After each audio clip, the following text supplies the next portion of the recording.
You found the coolest place to be, the PlayStation collecting citizen. Come on, won't you stay with me? Welcome to the show. Gather round the boys and girls, collectors from around the world. Let's show the people what they need to know.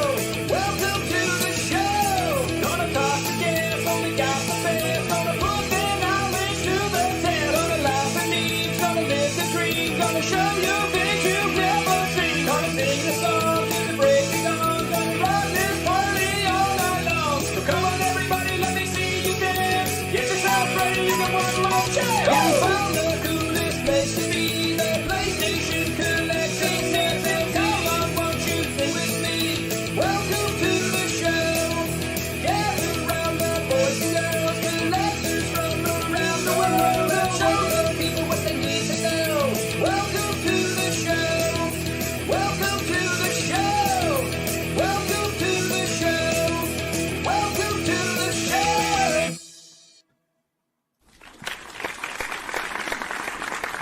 Yo, Hey, what's going on, everybody? Welcome to the PlayStation Collectors Podcast, Season 4, Episode 18. My name's Joe Rad. Joining us today is, as always, my illustrious co-host from Australia, Mr. Figsy. How you doing, buddy? I started laughing because I knew that sound was coming. Yeah, man, you got to get used to it. It's going to happen. I mean, it's going to be that or what's the other one I got? I mean, these are only the other two options. No. I'll stick to don't know where the first sound comes from, but we'll stick to that one. Anyway, It's too much. our special guest this evening is Mr. Murphspree. What's going on, buddy? Welcome, Hey, everybody. How's it going? Thanks for having Hey, me. man, what's up, man? I appreciate it. Good to see you. Thanks for joining us for the very first Absolutely. time. Yeah, thanks for having me. I appreciate you guys pushing Hideo Kojima aside for me. I really do Yeah. appreciate it. I know he's tough to get in, he's tough to book, but this is my only night, so I'm really sorry. But I was actually Yeah, my he said he can come on next week, so we rescheduled things. And goodness, yeah, I did feel a little bad about that, but I told him that Death Stranding was just a glorified walking sim, and he apparently got all a offended. little uppity about that. Yeah, Whatever. I can't Uh, imagine why. No, I actually haven't played Death Stranding, so I got no opinion. I is enjoyed incredible. it. It's I good. love It it. was good. Yeah, I'm sure I I'd think it's like amazing. it. Yeah. But it was just a glorified delivery service game. Dude, I mean, it's true, but I think that's kind of takes away from a lot of the tension and release that game did so well. I thought was the best part about it to me. The playing that game through the first time is exhilarating. It's awesome. So I, Starting to build highways and stuff, Yeah, it yeah. becomes It's crazy. crazy. Yeah. Yeah. so I haven't played it, but I've heard it's unique, which I always appreciate. At this point, when you're an old fart and you've been playing games for a long time, anytime a game surprises you, like what is this? Like this is Definitely different. Yeah, that's cool. Yeah. It may not always be the best, but it's something different and unique. I can appreciate that for sure. So Yeah, It's I definitely mean, a game you play for the story, not the gameplay, because it can be very repetitive and boring dude, gameplay. I'm But the not gonna lie. story every time is amazing. I've thought about playing it on stream because I actually think the gameplay loop is a ton of fun. I think it's this bizarre. It's just I think the thing is it's a gameplay loop you don't really get anywhere else that I can think of. So so I think it's just every once in a while I kind of get the itch. Like it'd be kind of fun. Let's play some. Just get on the walk, and then it's kind of perfect for stream because Mhm. it's easy to just chat and read chat while you're playing it. It doesn't require a ton of. It's not super demanding, you know. But then it has got crazy boss fights that go for half an hour, That's true. Yeah, I'm at the end of the game, so all I can do is just missions and build highways and help Nice. connect the universe or whatever it's all about. Well, you got the sequel coming out soon. You been checking that out? The have you seen the photo simulator and stuff that you have? It's amazing. No, what is that? yeah, oh yeah, it's So beautiful. they have like a picture mode, like most games or whatever, and they were showing off some of the pictures that were made in that mode, and they look pretty damn real. They look Hell pretty yeah. amazing. Yeah. Yeah. At first glance from afar, if I was just walking by, I'd think it was a real picture. Like, I think mean- this might be Iceland. I've never seen anything before. This Yeah, looks literally like Iceland. Faroe Islands, Iceland vibes. It's got that like I don't volcanic know. soil, I green would I grass. would love to hear where he got that idea from, why it ended up being like that. If he it had to be intentional in design. I'm sure going in and saying, let's make the United States look like Iceland. That had to be intentional. But I would like to know why. What about it? What about the Death Stranding specifically made the whole United States look like Iceland? Such a Do we get strange. hot springs and stuff now? When we get Uh, to- I think there are hot springs because you can sit down and chill sometimes when you're in them. Like if you're adventuring too much, a guy gets pooped, you can sit in the hot springs occasionally. I mean, maybe. I Jim mean, has done that in his games though. Like if you go to Metal Gear Solid 5, its setting is Afghanistan and then the DRC. And like how many games are really pushing limits like that? It's pretty cool. Yeah, that's fair. That's fair. Very few people other than that, dude. That's for sure. It's got the It'll be like, oh, our game's set in the US. we're pushing the limits. There's a Hawaii mission. yeah. yeah, he gets a pass on pretty much any type of experimental thing he tries out. Yeah. So Yeah, I'll bitch about like how I don't like, how like The Last of Us, the guy thinks he's a movie director or whatever, but I don't feel that way about Kojima. I'm like, yeah, he's fine though, even though he's the same, but it's different. He's What's the good. last of this guy's name again? What's that dude's name? Neil Druckmann. Druckmann Neil. That's right. That's right. I mean, I do think he's pretty good, but Sure. To compare him to Kojima, you make a good point. Yeah, apples and Jim oranges. is a movie director and makes video games. Like if you Metal Gear Solid 4 has got what 10 hours of video content in it. There's a single mission in that game that is over 2 hours long, and you have to actually press your controller, otherwise the console will turn off because it's that long. Sorry, cutscene. Yeah, it's crazy. Yeah, I think Death Stranding, I think it's split into 2 cutscenes, but it's like 90 minutes or 100 minutes or something like that. Oh my The god! last little bit, yeah. I could just Watching see a movie for myself. the night.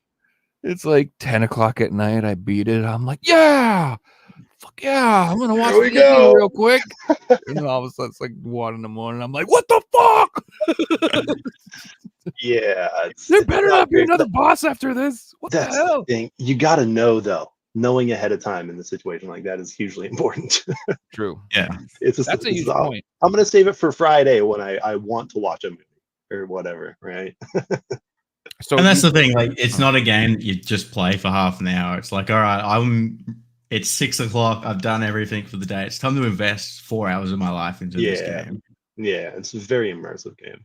I think you made a good point too, though. Like you said, it's important that you know that ahead of time that you're getting into something like that, because then like that does change your attitude, or especially me, like towards what I'm, if I know a game is going to be a story game ahead of time and it's just going to be not a lot of action and stuff, and I'm ready for that, then I can really get into the story and I enjoy it. Completely. And I'll make sure not to skip any cutscenes, and I'll really focus and soak in the story. But like, if I'm not expecting that, if I think it's going to be an action game and there's tons of story, I'm like so bored. I'm like, what's going on? I want to go shoot stuff, man. So it's like it's important, like you said, to know what it is before you get into it. Otherwise, because nowadays people say like, it's great, you subvert your expectations. No, it's not. No, it isn't actually. I do not want I want my expectations met. Actually, dead on. Completely 100% satisfied. I don't want anything subverted at all. Thanks a lot. I think there's a lot of games like that, Joe. Like I told you I tried Final Fantasy 16, but I went into it just wanting like an hour of fun gameplay, and I got an hour of cutscenes, and I'm like, oh, I'm sick of this already. That's what I mean. That's exactly what I mean. That bothered me too. You have to know. I think what happened with Death Stranding was I got so into the game, and I didn't really play any Metal Gears.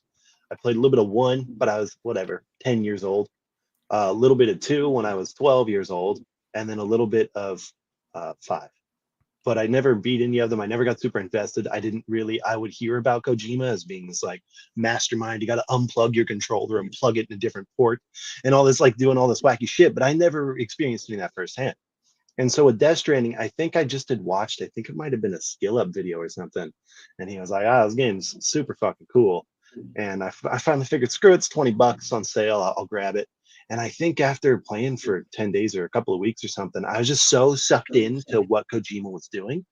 It's like, this is the guy. this guy's insane. And so then I looked up all this cutscene shit. That's when I learned about the Metal Gear 4 cutscene and the major cutscenes at the end of Death Stranding and stuff. If I hadn't have done that, I might have caught off guard one night. I had a downfall with. I bought the game day one and it got patched and they changed the little things. So I try not to play games day one anymore because you don't get the best experience. Like if you play a game 6 months after it comes out, you have the best experience possible. Yeah. Unless it's online. Especially with ports. Oh my God. Yeah. I mean, I feel that way about every new AAA release and every game that comes out. I have like almost very few times do I buy a game right when it comes out because, like you said, there's no point. Like, especially like certain companies like are really guilty, or the others like that, like Atlas. I'm sorry, I'm like I love their games, but their releases are terrible. It's like here's the regular version, here's the royal version, here's the super version, here's the ultimate royal version with all the DLC. But wait, there's more. I mean, I don't know that we're gonna see. I don't anticipate seeing an end to this, but I sure do hope it ends up being a trend and we transition to some other way for them to milk money out of us rather than this, because it's just kind of cheesy releasing 14 different versions of the same game, like Assassin's Creed. Super guilty of that shit. Anything by Ubisoft is super guilty of that stuff. Like microtransactions or whatever. It's what's that? The Pandora game they released? There was like 6 versions of that game. Like gold versions, deluxe. They released 6 versions of a game that I've never heard of. Oh my God! It's you can look at it as like Avatar. I'm sorry, Pandora is the name of that. Oh, the Avatar, right? Okay, I do remember seeing that. Okay, yes. Sorry. Yes. My bad. Because something like Far Cry, what they were doing is they were making a game, and then they were reusing the fucking map and just changing the time period and selling it for full price. Like what? Yeah, that people didn't even know at first. Like people were on the internet, like, "Is this the same map?" And it came out. Oh yeah, they just reused everything and changed a couple of things. It's like, no, I paid full price for this. Did they do that twice? They did it for New 3 times. Far Cry 4, Primal. They did it for 5 and New Hope. I think is what it's called. Yeah. Oh my God, it's so brutal. Like come on. That is sleazy, man. And then they wonder why the game sales are down. Oh, geez, I can't imagine Ubisoft. Jeez. And now their stocks are way down, too. Like, the company's tanking. Yeah, well, that was the funniest thing, too. I mean, I think we talked about this briefly, too. Like, their, monetization director went on Twitter and complained, like, why does everyone hate us? And why is everyone mean to us? Why are you guys so mean? Basically, like a 4-year-old baby. And it's because their monetization sucks. They're the worst monetized game company in the world. They're so terrible, and it's so funny to me that of all the people that could have complained about why you guys being so mean to me, you it's your fault because of what you treat the consumers like toddlers, man. That's basically it. You just assume we're brain dead morons that are just going to buy whatever product you release because it's Assassin's Creed, because it's just called Assassin's Creed, so we're going to buy the $250 version or whatever. It's insane to me. It's crazy. Yeah, I mean, there's people, there's nothing wrong with that. There's people that have been playing Assassin's Creed forever, and that's basically it was basically Prince of Persia, right? That's where it started, really. Yeah. They just changed it. I loved those games on PS2 are fantastic. I thought they were some of the best PS2 games. I thought they were super cool. So I could see people being into that habit or whatever, but it's like people just don't realize that the people making stuff now are not the same people who made the stuff you like. So when people are like, "Oh, are you a Sony fanboy?" I'm like, "Not really." I'm like, I love Sony and PlayStation, but not as much now as I used to. I don't think what the way they are now is even remotely as cool as they used to. What I love is 20 years ago. I hate what they do today. I hate how they sell things today. I hate how it's marketed. I hate how it's all like a scalpers come first. You've missed out. You got to pay 4 times the price for it because we only made a certain amount. And that's just the business model these days. And if not, it's insane. A digital world. That's what they're pushing. And what they're doing is they're taking your old franchises that are established that you have good feelings for, and they're just using that as a skin to sell Exactly. their newer product that isn't that at all. It's not like that at all. You know, it's not. It's the same way, but it's not just games and movies, TVs. They're doing that too. Like, I mean, they're strip mining every 80s and 90s franchise that ever existed, and they're making a sequel 25 years later. Like Beverly Hills Cop 4, dudes. Oh, Nostalgia's a son of a bitch, let's man. get Bill and Ted 3 going. Like, come on, like. I love Bill and Ted. Bill and Ted 1 and 2, two like my favorite movies growing up. I've seen those movies. That noise I use, that little guitar, that's from Bill and Ted. In case you didn't know, that's what that's from. I was actually wondering where that's from. Yeah, that's from Bill and Ted when they're like, excellent. That's what it is. So I just stripped that out of that. And yeah, I should get Bogus. I should get a bunch of Bill and Ted stuff now that I think about it. But yeah, so like, and I love it, but like the new movie was completely unnecessary, and it was fine, I guess, but it wasn't good. It wasn't like, yes, that really completes the trilogy in a way that when it's barely even fan service, that speaks a lot towards the the idea of even rejuvenating a series like that. It's if even the old school fans are like, oh, who cares? Then you know you didn't do a good job. It's completely missing the point. These days, it's a movie gets announced and the fans are disappointed because they know what's going to happen. Yeah, exactly. Yeah, gonna butcher my favorite thing. Thanks, guys. Yeah, and like, you know, 5-6 years ago, if you were like, they're bringing back this thing you love, you'd be like, oh, cool. Who's gonna do it? Who's gonna be in it? That's let's go. And now you're exactly right. They're like, hey, they're making new Goonies. You're like, oh, for God's sakes. Can we not? Can we just like? Can we not though? Can we just not do that at all? Just don't do that. There's a new Never-Ending Story. There's like a whole bunch of stuff that's coming out that's just gonna be trash. So yeah. I mean, the thing about it too with games is just that the industry got so overwhelmingly gigantic in the 2010s that I think any CEO of a company, of not even of a gaming company, would look at it and go, I think I want to get involved in that shit, because there's just so much money on top of that. So it just flooded the entire market with people that are gonna, deliver the lowest product, crunch, and fuck everybody over and the consumer. And then they see their numbers go down and they're like, what's going on? This doesn't make any sense. This is the biggest industry in the universe. Just 5 years ago, what's happening?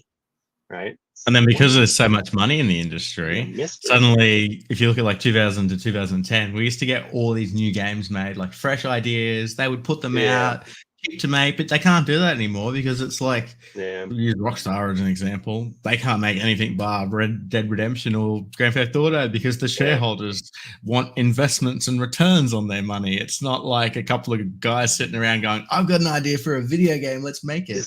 That's not a thing anymore. Let's get a team of 20 people together and create this cool idea. It's not like that anymore. I also think the like pace at which these companies release the games, like, it kills the excitement for the franchise just naturally. It's like if there's a really popular franchise, you do not want to overdo it because it makes each release feel less special and less exciting. Yeah. For example, like the way Star Wars used to be when I grew up, like there was a movie that would come out every few years and it would be a big deal. Like people would be really excited. You got one thing and you were like, oh man, and that's all you got for a long time. For a couple years maybe, and then there was no Star Wars for a long time, but now it's like they came out the movies, and now there's like 52 TV shows, and now anytime, is there any you don't when someone's like, there's a new thing coming out for that, you're like, oh. And I feel like the same thing, like when we're talking about Assassin's Creed, it's very similar. It's like they're having a new Assassin's Creed, I feel like every year or two or something. It's not like a huge event. It's not like, oh man, here's the new one. Like, unlike FromSoftware, exact opposite. For sure. You know what I mean? Like when Elden Ring came out, everyone was like, fuck yes. And it's not like those games are Elden Ring, the fans were like, please give us a new game. Please, we're begging for a new game. And they're like, no, we'll put it, we'll give you a new game when we're ready for it. When we have a game worthy, we will release it to you. It's not Rockstar levels either. That's the thing about FromSoft, is that they are able to release a game every few years. It's not every year, and it's not every 15 years. It's just a wide enough chunk of time, then they make a quality product, and that's what I think it's what needs to be done. As much as I do love Rockstar, Don't get me wrong. I do think that's probably the most ideal way to treat it right now. You know, the best way to handle it. You can still deliver One something thing good about that people are excited for. FromSoftware, they're a Japanese company. A lot of Japanese companies do things like that, where Ubisoft is an American company. They're out to make money, and that's it. Yeah, you really see that. Yeah, that makes sense. I was I was reading about is one of the devs for Starfield. Is the dude who's helping develop Starfield. He worked at Bethesda for like 15 years or something, and he quit in the middle of the development for. I think it was for Oblivion and for Skyrim, and the Fallout game. So it would have been probably not New Vegas, but Fallout 4, maybe 3. And this guy was there for all of that stuff. And he said that the difference between what was going on in the studios for Oblivion and Fallout 3 and Skyrim, the difference between having a team of like 50 or 60 people, like a core Bethesda team of people that are working on the project, it's easy. If you get an idea in your head, oh shit, you know what we could do? I'm gonna go talk to Steve, see if he's down to implement this, because he's the guy who coordinate that. I'll go talk to him real quick, and then we'll see if he wants to throw this idea together. It's really cool. The way the guy explained it is that with Starfield, it got to a point where there's 300, 400, 500, 6 people working on this thing. And he's like, who do I even talk to if I'm trying to solve a problem, or if I have a good idea for space flight or something? Who do I go to? There's no, I don't even know. I don't know anybody's names anymore. I don't know the guy sitting across from me. And that completely changed the dynamic. So he quit during the development of Starfield because of that. And I think that's a good example of the byproduct of like, you just make it really, really big, set out the product you think that people want, when it's counterintuitive to what we actually want as consumers. It's crazy. Using anything, like if you were getting 700 people and you told them to all write something and it all had to make sense and marry up compared to 50 people, like how hard would that be? You know, and I played through Starfield, like a lot of it. I got into it for the first 50 hours. The second 50 hours wasn't as good. But after 100 hours, it wasn't Fallout 4. It wasn't Skyrim. I just stopped playing. It wasn't what I wanted. Yeah. It's still an okay game. It's fine. But I get why even the modders for Starfield, they're like, this game sucks. I don't even want to waste my time modding this. Every planet starts to feel the same. Every monster starts to feel the same. You know, it's just like, oh, well, I've done all this before. Oh, what I don't understand is how you can see a game like No Man's Sky, and I can't bash No Man's Sky too much, but the way that you see how the procedural generation gets extremely repetitive very, very quickly, even if you are a massive company like Bethesda, you can't. Either you have to put a ton of time and work and effort into solving that problem, or it's just going to be the same issue as No Man's Sky, and that just kind of sucks. It just gets boring really fast. Oh, cool! I'm on a completely different planet, same space station with the same dudes in the same spot, with the same digipick and the same locker. It's like, what are we? Why is this designed this way? It's crazy. Yeah, it's almost like you need the 600 people to split up into 60 teams, and everyone makes their own little thing, and then we'll put it together, and it'll be completely There different. has to be a way to do it. Yeah, I would like to think there's a way to do it right, but it doesn't seem like that's what's happening. I think in general the industry's got to move away from these massive titles that like the whole attitude, like you just said, like it's procedurally generated with infinite planets and infinite. That's not okay. Why would I want that? Like that to me sounds like exhausting. Like I don't like when I was younger, the idea of a game being like 300 hours of content, that would be kind of cool if I was like 12 and I did no life and all I could do is play that game. I probably love it. I probably love it. Like, you know, but nowadays when I hear there's a game and they're like, it's 200-300, like Tears of the Kingdom or whatever.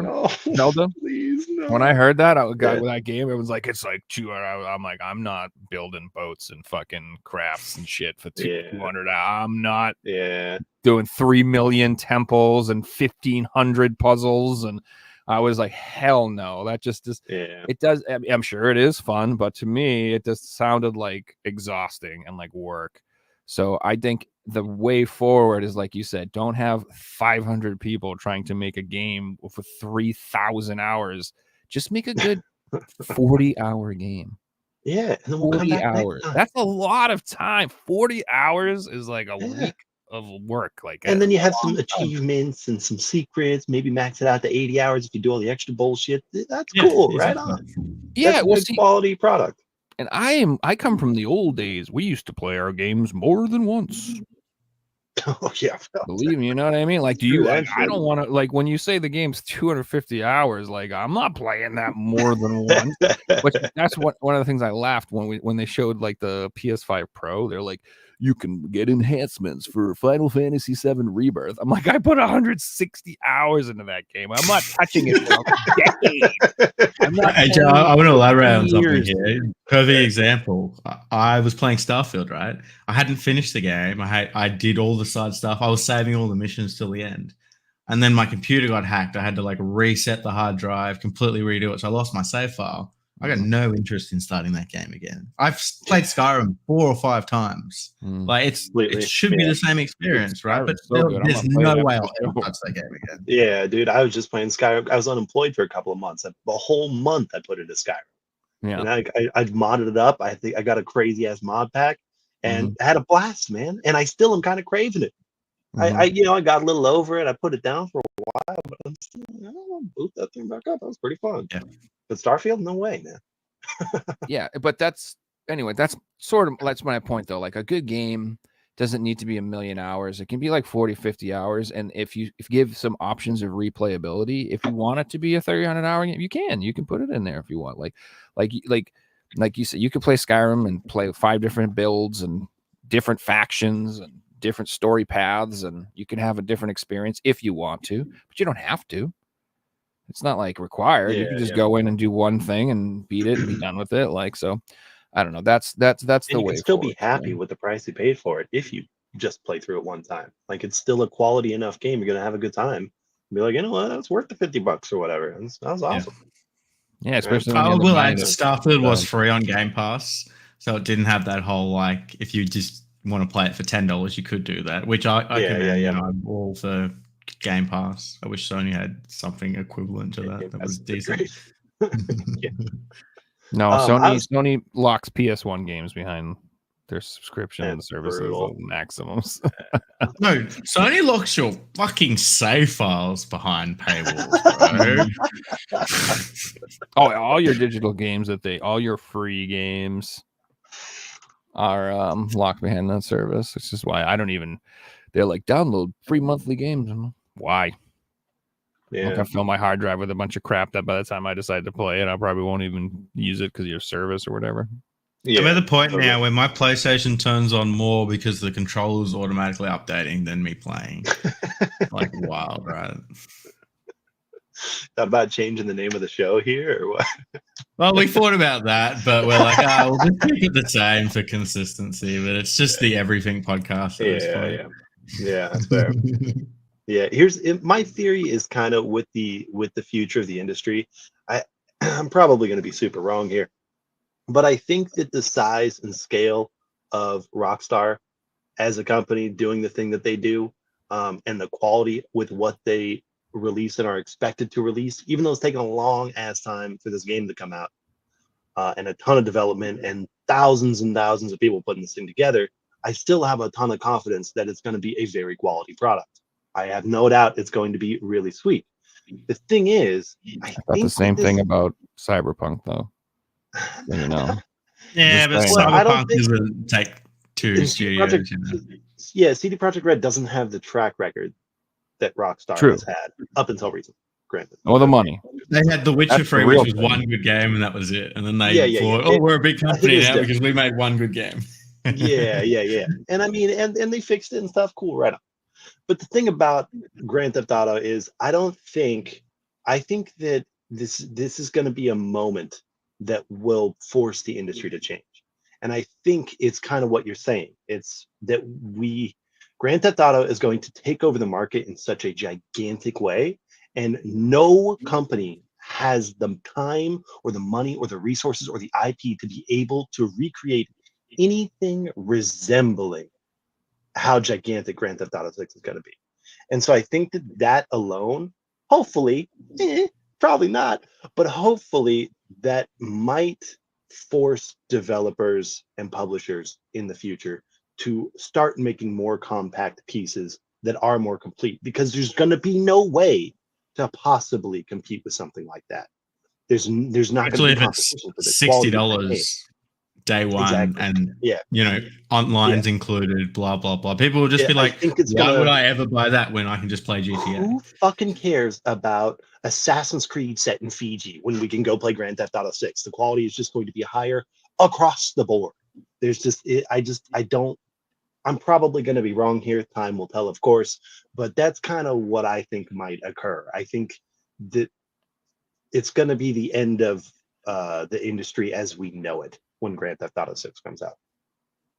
Well, I know that other companies are trying to figure out when they're going to release because they don't want to release within a month or like anywhere. They're like, are we going to put out games now or in 2 years, guys? Because we're going to dodge this window. Yeah. and then 2 years later, they're going to have to compete with the PC release. It's it's brutal, man. So I do think indie developers, indie games, I think stuff like Big Mode is going to be the direction that things are going to start going in the future. And as if it hasn't already started to happen, of course. But I do think that that's going to be the approach that more developers are going to take. So you have smaller teams making more projects, and when something pops off, it gets crazy. Ori and the Blind Forest or something, boom, let's whip out another one with that same team because that was so successful. Great game, 20, 30 hours. People had a ton of fun. We made a lot of money. Let's make another one of those because no one can make anything to compete with what Rockstar's going to do. I don't know. And even sell it at half price. Like, you know, there's some great $30 games out there that are only 5 or 10 hours that sell. Like, I remember trying a game out years ago. You probably both played it, called Firewatch, and it was half price. It was cheap, and it was one of the best experiences I had. Like, it was crazy. I think about Firewatch all the time. I think about that game like twice a week. It's so strange, and I only play this 4 hours long, and I think about it often. It was just a great game that has left something, you know. And that's important, I think. It sucks. I was thinking about it when we're talking about Death Stranding. I'm like, oh, Firewatch was like this, but you're right. It was only 4 hours, and like it made such an impact in my mind. Correct. And you know what didn't? The 100 hours of side quests I did in Rebirth. They're not. I don't remember. You know what I mean? That stuff all of Starfield. It doesn't stick the same. So that's like when we were talking about Death Stranding earlier. I was like, I appreciate unique experiences. Those shorter games that sometimes are 4 to 6 hours or whatever that just offer something like a great story or something can be way more impactful. And also, like, you were like, I'll play that again someday. I'd like to play that again. So because you know it's not going to be another 200 hours of your life to do it. Your friends like, about it. Cool. I could sit down and play this for a few hours or whatever. That's why I like FMV games or YouTube, and people will sit down and enjoy it, and you can share that experience with them because it's 4 hours. It's not 400 hours. Exactly. It all makes so much more sense. Like the FMV games, I like those. They're like usually 2 to 3 hours, maybe 4 hours tops to play through them. The whole things. You know? What is it? Wait, what is FMV? Full motion video. So they're films with choices, those types of games. Like Sega CD started that trend or whatever. But there's a whole bunch of them, and I love those because even though they're kind of, for what you're getting for the hours, it's not a lot, but the stories are great. You can have different endings each time, and because they're short, I like when people come over and I'm like, I don't know what to play or what to put on. I'm like, let's do this. But we can all participate in it. It's only a couple hours, and it's fun. So like, it's having games that are short are awesome. And I guess like also too, like, again, I guess I'm just old, but like I grew up in the old days where games weren't thousands of hours. They just weren't. Like you could beat a game in a couple hours. That was very normal. But the whole point of the old games were like, put it on the harder setting now.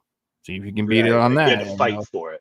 Yeah, see if you can do it with no continues. See if you can do it without getting hit. Like you'd have to play. You'd want to play the game a bunch, and like Contra. I played Contra. I can't even tell you how many times, countless, hundreds and thousands of times I played that game, just because, even if you can beat it in like an hour, but it's fucking hard as balls to do it.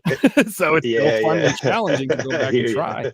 So like it's almost like back then the games were made for quarters, and the idea was, we're trying to get as many quarters as we can into this machine. So let's make it like that. And it's nothing like that today. But there still are experiences like that. Like last week I was watching Murph play a horror game, and it was, what was that game you were playing where you redid it like 10 times until you got the right ending? Oh, the shit at the end. Fears to Fathom. That's it. That was fun. Fathom. Yeah. It's an interesting little series that guy's been making there. Yeah, that's definitely the stuff I prefer at this point. overall. Like here, I recently bought Ghost of Tsushima. Incredible game. Yeah, Incredible game. That game is awesome. It's gorgeous. It's the combat is fun as hell. The exploration is really nice. But I suffer from the same thing. It's like the thought of playing it is kind of like, oh my god, the thing's massive. I don't want to deal with that. It's gonna wander around all day long, and I'm not gonna. I don't want to see that guy's ass another 45 times. Exactly, man.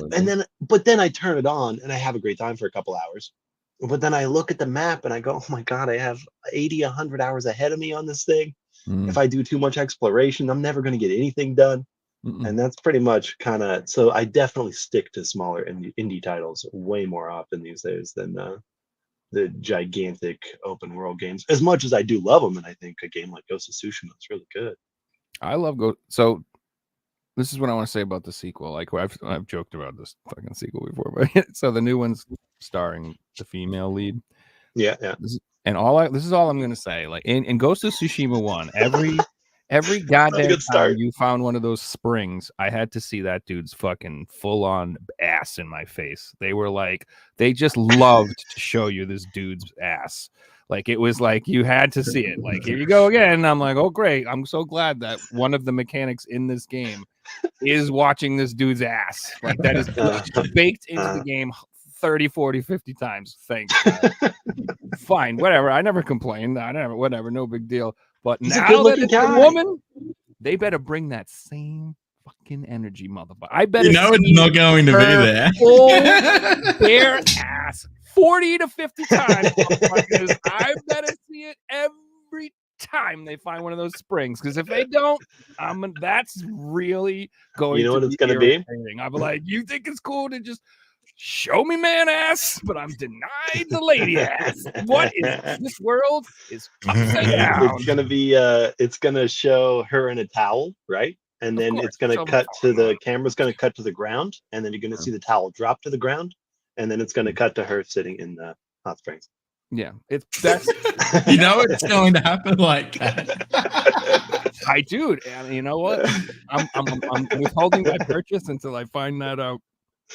You hear me? Suck a punch. Man, I mean, I bet that game's gonna be great. You set this all up. Dude, I don't even think I'm gonna be done the first one by the time this one comes out. These games are just fucking gigantic. I started it, and I think I put in 20 hours, and I feel like I touched 5% of the game. Yeah, dude, they're massive. You got to put like at least 100 hours. There's the DLC island is like a whole other game. So there's like a point where they're like, you want to go on this boat and go to this island? Yeah, I bumped into that guy. Sure. All right, that sounds fun. 40 hours later, I'm like, I'm still on this island. What the hell? Like, what is going on? I had no idea that was the DLC. I thought it was just a quest or something. And like I said, I went in the middle of the game. I just went off to La La Land and did all the DLC before I finished the game. It was ridiculous. Yeah. No, I don't mind that because at least you're getting money out of DLC. Like Elden Ring's DLC was like that. Elden Ring DLC was as big as most normal games in that genre. Yeah. But Dark Souls fans are like, thank you. Give me more.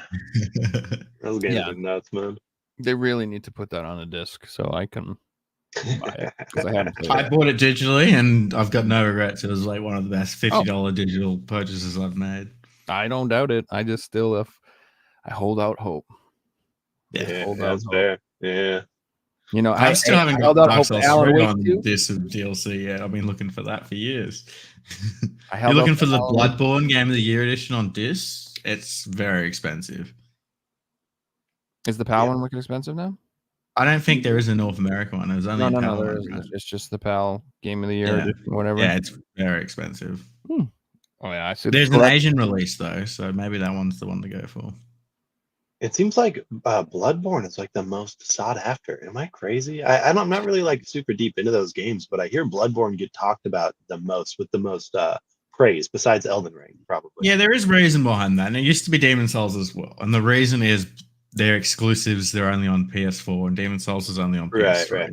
So most people play on PC, so the accessibility to Bloodborne is so small for it. And it was such a good game. So when Dark Souls 2 was being made, Hideo Kojima didn't work on 2. He worked on Bloodborne. So Bloodborne's got like more of the Dark Soulsy in it because Kojima did it rather not Kojima, what's his name? The guy who runs From Software. I've got Kojima in my head. But anyway, his influences throughout Bloodborne. Had me for a second. I was like, that guy's in that shit too? Yeah, we'll get it.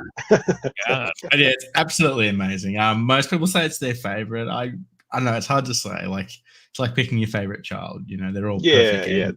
They all seem like really quality games. It's the thing I don't think I'll ever touch. Because those types of games wear me out pretty easily. Honestly, I your first 200 hours are terrible. It's just dying and dying and dying and dying and dying until you work out how to almost not die. I just want to clarify real quick. You said the first 200 hours are terrible? Yeah. Yeah, nah, dude, I got fucking RimWorld to play.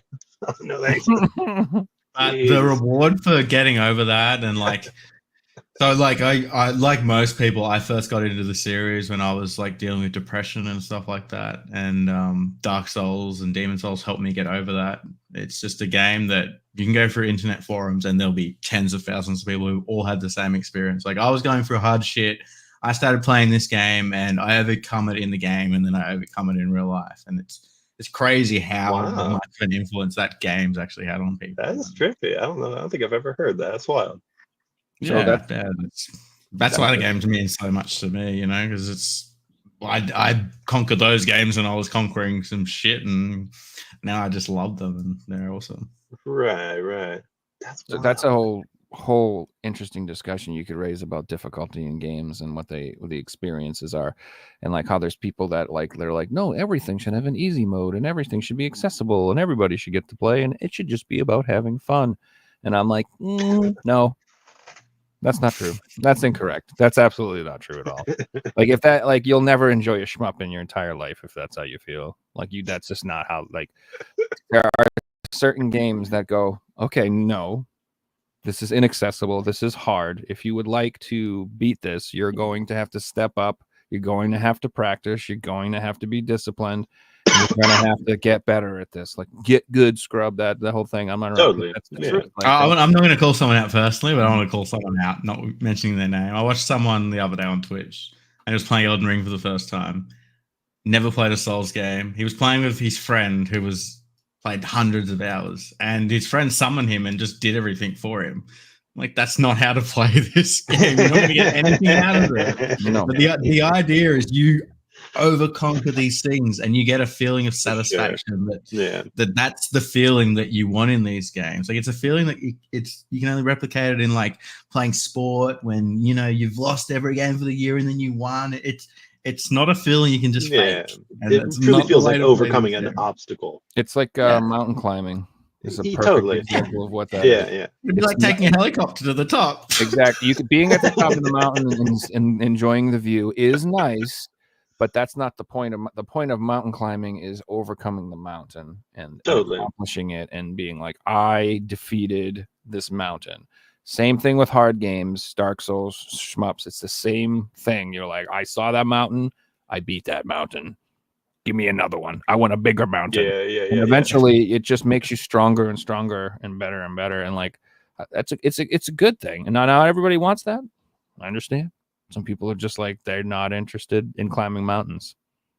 There's nothing wrong with that. This will be crazy, but there's not much difference between a hard boss in Elden Ring and like Beat Saber, for example, because the difference is you're just learning the patterns. You're learning the moves. That's what it is. It's not a boss fight at that point. It's a combination of buttons. It's like a dance. And when you can do it perfectly, it's so satisfying. There's not many games where I've like beaten a boss, threw a controller down and like screamed of like just joy and agony. And it's just a weird feeling. Totally. Yeah. That's fair. That's a good comparison too, because like, at first, when you play Beat Saber or the first time you play these games, you're just like, this is impossible. Like, how? And then you like watch people online and you go, okay, they're doing it. How the hell is this a thing? And the reality is like you said, you have to just practice and you have to develop the skills and develop muscle memory that you don't have. Like, I don't know how else to explain it. Like you have like Beat Saber, like when I first started playing Expert Plus, I physically could not move my arms fast enough to do it. Like the notes would come in, I'd be like, God, this is just crazy. You know what I mean? And it was impossible. But like just doing it over and over again for months and months, and all of a sudden, you know, I'm building up the speed and I'm building up the you know, the little things, and you can just all of a sudden you can do it, and that feeling is amazing. Right? Like you said, it's just so amazing when like you've been struggling on something and you just try it and you finally beat it. You're like, oh man, like it's such an amazing feeling, dude. Like, I love it, dude. It's not just video games. You could turn this into any aspect of life, like Of course. any type of sport. Or I was thinking of like, what's up, Reggie?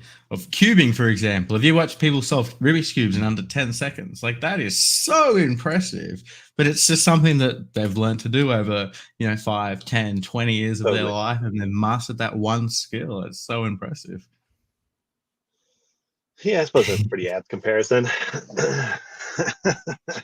Because see, I look at can relate it to me and Murph play this game called Geoguesser, as you've probably heard of. And we should talk like about after a certain point of time in Geoguesser, you put in hundreds of thousands of hours. You can guess off looking at an image for 0.1 seconds and be within 50 kilometers, which might look like magic, but to us, it's just part of the game, and it's just our skills that you develop. And to me, it is magic. Like I when I watch you guys play, I'm just like, I've never felt more useless.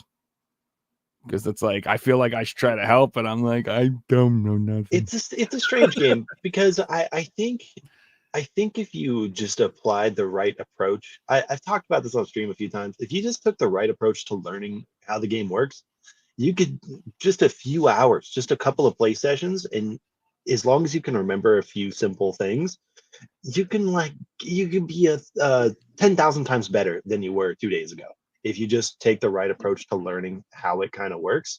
To get really good, of course, takes playing a shitload. But if you know nothing about the game at all and it just is perplexing to you how people can do that, I think it's pretty easy and doesn't take too much work within a few days of practicing. If you practice the right way and learn the right things, you can just get so much better instantly. It's crazy. And then it looks less magical, if that makes sense, right away. If you knew what we were looking at, it would make sense. It's like, you knew it was that country because you looked at that one specific thing that you've learned is only in this one specific place. You give me some examples of what you mean. Like you guys like always license plates. Every country around the world, when they take coverage, use cars. And some certain regions, let's say Kyrgyzstan or Kazakhstan, they use this big truck because it's in the middle of the desert. And it's a unique truck. So when you see this truck on the image, you're like, oh, that's the Kyrgyzstan truck. But to someone who doesn't play the game, it just looks like you're in the middle of a desert. And you're like, how did they work that out? But I just seen the truck that I've seen 400 times. Yeah, it's so much simpler than, not to say the game is simple, but initially realizing stuff like that is so much simpler than it seems offhand. Like when I play a lot of 10 seconds, so I'll just do that by myself. I'll just play 10 seconds, just take the one image. I got 10 seconds to guess it. And I can usually pretty consistently get the country. Obviously screw up all the time, but like pretty consistently get the country. And I'll surprise myself. I'm thinking I'm doing this, and in the moment, I'm like, man, it's pretty fucking crazy, isn't it? It's so strange. I can look at this and I just look at it and go, oh, this is Colombia. There's no question asked. I could just look at the damn thing. I don't even really need too distinctive of a clue. It's not like I was cocaine in that one, isn't there? Exactly. It's just lining the streets up and down. Yeah. When you're doing that, occasionally you will click the right spot. You'll be like, oh, it's Colombia. It's got to be one of these 5 cities. And you'll click the right one, and suddenly you're 2 streets away. And you're like, I did that in 10 seconds. Whoa, what the fuck? Yeah, exactly. Yeah. So then you're surprising yourself with that all the time. That's, I don't know. It's a really interesting game. But I think, to me, the most apt comparisons for Geo are chess and Rubik's Cubes. Okay. I don't really know why necessarily, but in my head they kind of they flex the same muscle as they all are kind of, and even they tend to share similar groups of people as well. Similar communities have a lot of crossover with all of those things for some strange reason. I don't know what it is, but crossword puzzles or some shit too. I don't know. It's You're right. Works the different muscles than brain games. playing a game or something. Right? I've grinded games before, but Geoguesser is a thing where I've suddenly had to research learning systems and use these learning systems into the game to learn stuff. Like right now, I'm learning US phone code, but to learn them, I've had to create a number to letter scale, which I'll quickly explain it. So the letter 0 is an O to me. The letter 1 translates into an A. The letter B translates into a B. 3 is C. 4 is D. So let's use the phone code 414, which is just a number, but I turn that into DAD, which is dad, which is a real word. So I can be like, oh, dads are in Minnesota because that's 414 area code, and that's how I remember it. It's not just a number. But I've had to create this system that is used in things that in like universities and stuff, and I've used it to a game, which you don't do this playing Fortnite or playing League of Legends, but chess players and Rubik's Cube players and stuff will use different memory systems to remember. In Rubik's Cube, there'll be like a 30-digit number, and they have to remember this, and it's similar techniques that they use. So it's really cool. Yeah. I remember one time I was trying to figure out the difference between Guam and North Mariana Islands. And I think ForgeBots have brought up, because I don't really think about shit this way, honestly. I probably would be a lot better at Geoguessr if I did. But I think ForgeBots have brought up NMI. So North Mariana Islands only has wooden telephone poles. And so he goes, okay, well, NMI, it's never metal, and the eye looks like a pole. So never metal poles, always wood. It's like the stupidest shit. I'm thinking, who the hell thinks like this? I still use that right every time. I'm like, it's NMI, no metal in. Okay, it's this one. It's so stupid, man. Like otherwise they look almost identical, but the minor difference of the pole can help change the whole thing. Oh, cool, right on. I'm dead on the island instead of 100 kilometers to the south. That's fascinating. So one of the things you said that I thought was, I think it's interesting, like you said, that like people who are into Geoguessr tend to also be certain into like these other types of games and stuff too. And I think that's true across a lot of genres. Like like there's like people who just like play a lot of tabletop games. They like into card building games. They're into these types of games. Like it's like there's just people, I feel like, so basically those are all logic based games. They're all like you're using that rational part of your thing from if a plus 2xy equals this, then this has, you're deducing something. Whereas the action games, they access like a totally different part of your mind. It's like your animal instinct of just like moving out of the way, and like it's like that. It's a totally different part of your brain that you're stimulating. So I could see like there's people who if I was doing those when I play games like that, those games that make me think a lot, I get tired. Like it legitimately wears me out when I'm like thinking too much about stuff. And so like I don't know, that's why I like shmups and stuff I find appealing, because I just turn off my brain. I'm not thinking about anything. I'm just like autopiloting and just moving and just using that lizard brain. It's like I don't know, it's different. So it's like a totally different thing. Totally interesting. That's actually interesting you bring up, Joe, because right now I'm going for a thing where there's multiple modes in Geoguessr, just to explain to people who don't play. There's moving, which you move around and you look for information, you try and find the perfect spot. And then you got no moving, where you can only see a 360, and then no moving, panning, zooming, where it's just like one still frame. And I noticed that when I'm doing moving, I can only do it for like 2 hours because my brain is in hyperdrive the whole time, reading everything I can, trying to find things. But when I do an MPZ, I can sit there and play that for 10 hours and my brain's just like, I don't even think about it. Like it's sitting in the background with a YouTube video, because at the point where it's almost just like an instinct. Yeah. It doesn't even really, I think the problem is I really enjoy that game mode because it tests how much I know. I don't feel like I'm learning anything when I play that shit. But very, very, very rarely do I feel like I'm learning anything by playing a mode like that. It's just endlessly one after another for hours. It's like it just is a brain exercise, really. Yeah. What up, man? She's like, hey, Maggie. That sucks. Yeah, apparently Maggie thought this was going to be on Twitch. So sorry about that, Maggie. StreamYard's like changed the way they do things, and we can only have 3 places to stream now instead of 8. But it's the same price every month. Yeah, but it's still the same price. For the same price, we lost features. Yeah, pretty much. It's not my fault. So, speaking of, YouTube have just like doubled the amount that premium is about to cost, and they've introduced like a half premium feature that we only see ads sometimes. Oh, yeah, I heard about that today. Yeah, I'll probably do everything's going up. It's just like the world that we live in now. What are we gonna do? Well, that's because they also are like Google's going hard against ad blockers right now. I don't know if you saw that. They're like disabling tons. So YouTube's probably getting cocky. Like, hey, we're gonna make you pay for the ads now, boys. But everybody's just gonna move over to Firefox. I'm just gonna move over to Twitch and stop watching YouTube at this point. Yeah. Like, if you're gonna give me ads, I'll just change platform. What Sorry. are you doing, man? Come on. Twitch has got more expensive too. Everything's just gone up and up and up. It's just wild, man. I seen a crazy stat this morning. You guys probably have it in your emails as well. YouTube just sent me out an email telling me how much I've used for YouTube Premium, and it said you've watched 8,000 ad-free hours of YouTube. It's like, holy shit.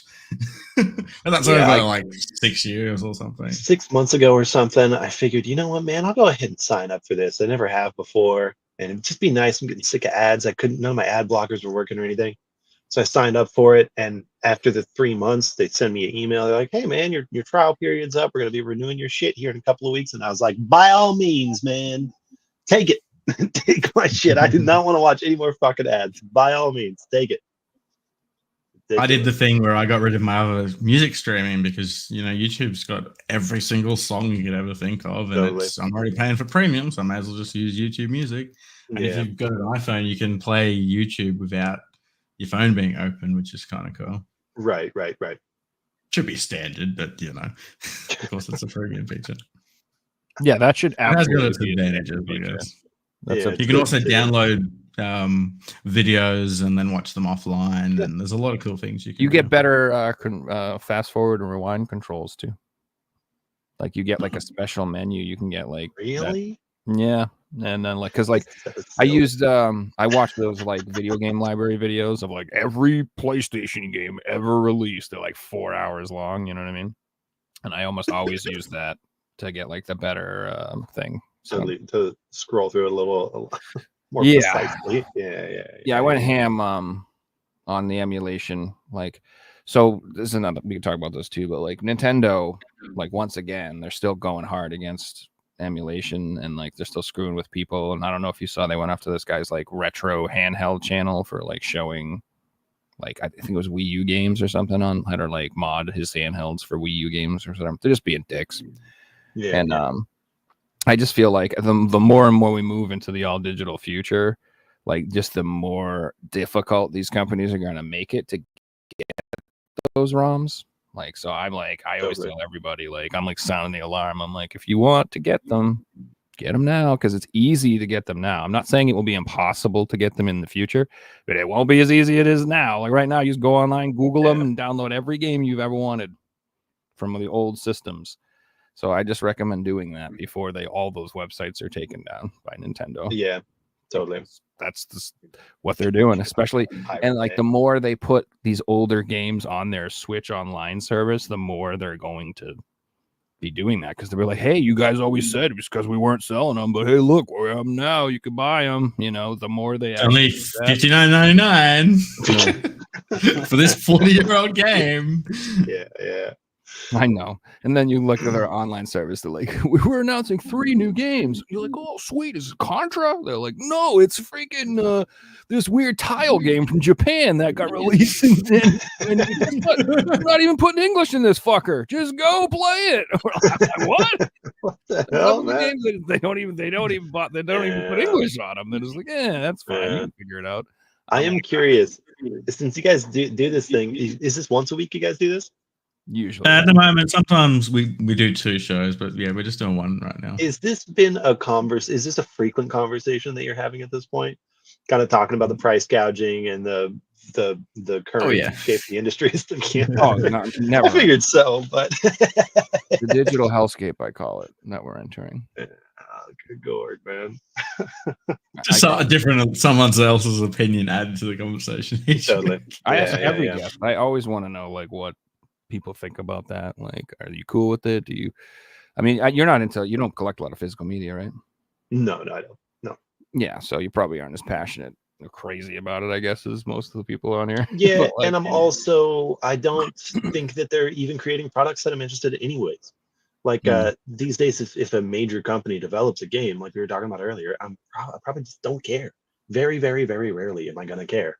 So when it comes to older games, I have nostalgia for some, but it's not something that I feel super attached to. But anything newer that I would be excited about, I'm ruined by the industry. My expectations are already fucked. I bought No Man's Sky. I bought Cyberpunk. Both of those back to back. You know what I mean? And it's like I'm already kind of screwed. I already feel.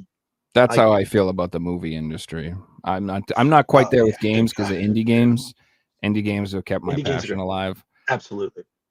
Because there's just always weird shit coming out that I'm like, this is neat. And like I said, I'm lucky because like there's a lot of people who like, I hate roguelites. I'm sick of 2D Metroidvanias. I'm sick of this. I'm like, I love that shit. I can't get enough of it. Who cares? Well, some guy named Steve made it while he's working a part-time job. Like, who fucking cares? Like, just don't buy it then. It's fine. And it's selling 2,000 copies for the people that actually want it. Like, there's an audience for it, and they're buying it. Exactly. Yeah. But I just do think it's funny when people are like, there's no games coming out. And I'm over here like, I can't afford half the shit I would like to buy right now because there's just so much shit. I don't know what you guys are talking about. It's just maybe if you only play giant AAA releases, if you're waiting for Spider-Man 3 every fucking year or something, I guess. But like, I'm over here like fucking getting Japanese freaking, space monkey ship games that are like, you can shoot bananas at people and shit. I'm having a grand old time. Like, I'm looking for other experiences, I guess. There's plenty of new games. There's actually more games made today, like in a 24-hour period than existed like 30 years ago. Oh, absolutely. Yeah. It's crazy. I mean, it's the same conversation I have with like old heads about music too. It's when anybody above the age of like 45 is always like, there's no good music out there. And it's like, oh yeah? How much music discovery are you doing these days? Are you really digging deep, trying to find the things that you'd like? No. You just hear some bullshit. You hear some fucking Ariana Grande, and you're like, shit sucks. Yeah, you gotta. There's more good music now than there's ever been because it's easier to make. There's more people making it. The modes of putting it out online, distributing it to people are more accessible than ever and more affordable than ever. So there's tons of good music out there. You're just an ass. It's not all Led Zeppelin or something, but you could probably still like it, right? Wow, there's these people that get stuck in like a decade, and that's totally. They're just I've had friends in the past. They're just like, all I listen to is Metallica, Pantera. That's it. They just listen to those 4 metal bands over the same, Megadeth, Metallica, Pantera, and whatever. That's it. And I'm like, I like that, but dude, like, come on now. There's like, I don't know, another like million bands. Check out. It always blows my mind when I'm like, because I do look for new music because, like you said, that's the only way to find it sometimes. Like, I'll look up genres and just, what I like to do now is like I go look up record labels that I like. I'll be like, this label has like 3 bands I like on it. I'm just gonna look up every band they have on their label, and I'll find it that way. Yeah, and there'll be these bands all the time, and I'm like, who are these guys? And it's like 56 million views. I'm like, I've never heard of this band in my life, and they're huge. They're massive. Like they have, and then I look, and there's like they have 4 albums. They got like 7 songs over 100 million views. I'm like, these guys are massive, and I've never ever heard of them before. It blows my mind. So, like you said, it's like there's so much stuff out there. But you have to like go find it. It's not being served to you on a platter the way you're expecting it to. Yeah. And I think the same thing just goes back to the indie games. Just stick around, find what you like. It's not everything has to be this brand new, huge $80 Call of Duty game or whatever that's coming out. It doesn't always have to be like that. There's a ton of great games out there. There's so many. And they're, like we were saying earlier, they're short. You can play them, you drop $8 and you play them for 6 hours and you have a good time and then you move on. Like there's tons of stuff like that. So on the conversation of new music, Murph, do you want to share what you do on Thursday evenings on Twitch? Yeah, so every Thursday I do what I call New Music Thursday, which it's a real clever name that I made up. I didn't steal it from anybody. It's pretty much the same thing that Anthony Fantano does for his New Music Friday streams. But Thursdays just work a little bit easier for me for stream days. And then it turns out most of the music you can get on Pacific time. So you can get most of the music that would come out at midnight is 9 p.m. Pacific time. So it's while I'm streaming.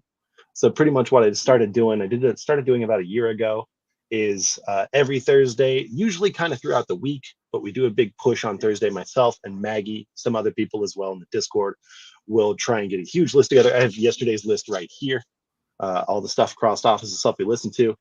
And it's pretty much we just throw everything together of new music released since the previous Thursday. And so we just go through as much crap as we can. There's no discrimination against genres. I mean, I might hate it, but I'll play it for other people who might want to listen to it. There's no discrimination against whatever type of thing, if it's Zoomer ass music or if it's like, who do you say, like Pink Floyd releasing their 47th album or some shit like that. We'll play whatever it is that pops up. How do you deal with the 47 European metal bands that come out with a video every week? Oh, well, like 47 for every fucking. Okay, well, it's tough. It's a loaded question. Rappers or SoundCloud rappers. Like, how you doing that? That's a loaded question. So if it comes to either SoundCloud rap or metal, I'm personally not that big of a listener to either. And the publications that I tend to use to get my music from, to find out what's come out in the past week, also don't tend to cover that stuff as much. So what I try to do is just try and get to things that are popular and things that are relevant. Some things I cover because I really like it, or maybe somebody comes along and stream that really wants us to listen to a song that they really like or something. But generally speaking, I just try and tackle the stuff that's most popular. So it obviously can't be everything. The segment's usually between 3 and 4 hours each Thursday. So obviously we can't listen to everything. But I kind of rate it off a popularity basis, which I'm realizing is not the best idea, because sometimes we end up spending 2/3 of the time listening to Kylie Minogue or something. Insane that I've seen you play songs and it's had like 50 views on YouTube before, and no one's ever heard of it. That's really cool. Yeah, we try to do that. It's kind of tough. It's a tightrope walk kind of, because the stuff that has 50 views tends to be way fucking cooler most of the time. But doing this, I feel some obligation to cover some of the newer, more popular, more important, relevant releases to general pop culture. So it's a bit of a give and take that I think I've got to. Oh, that's good. I think I'll find a way to iron it out.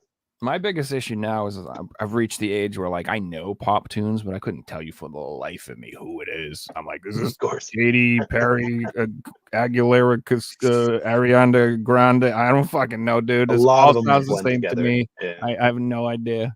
Zero clue.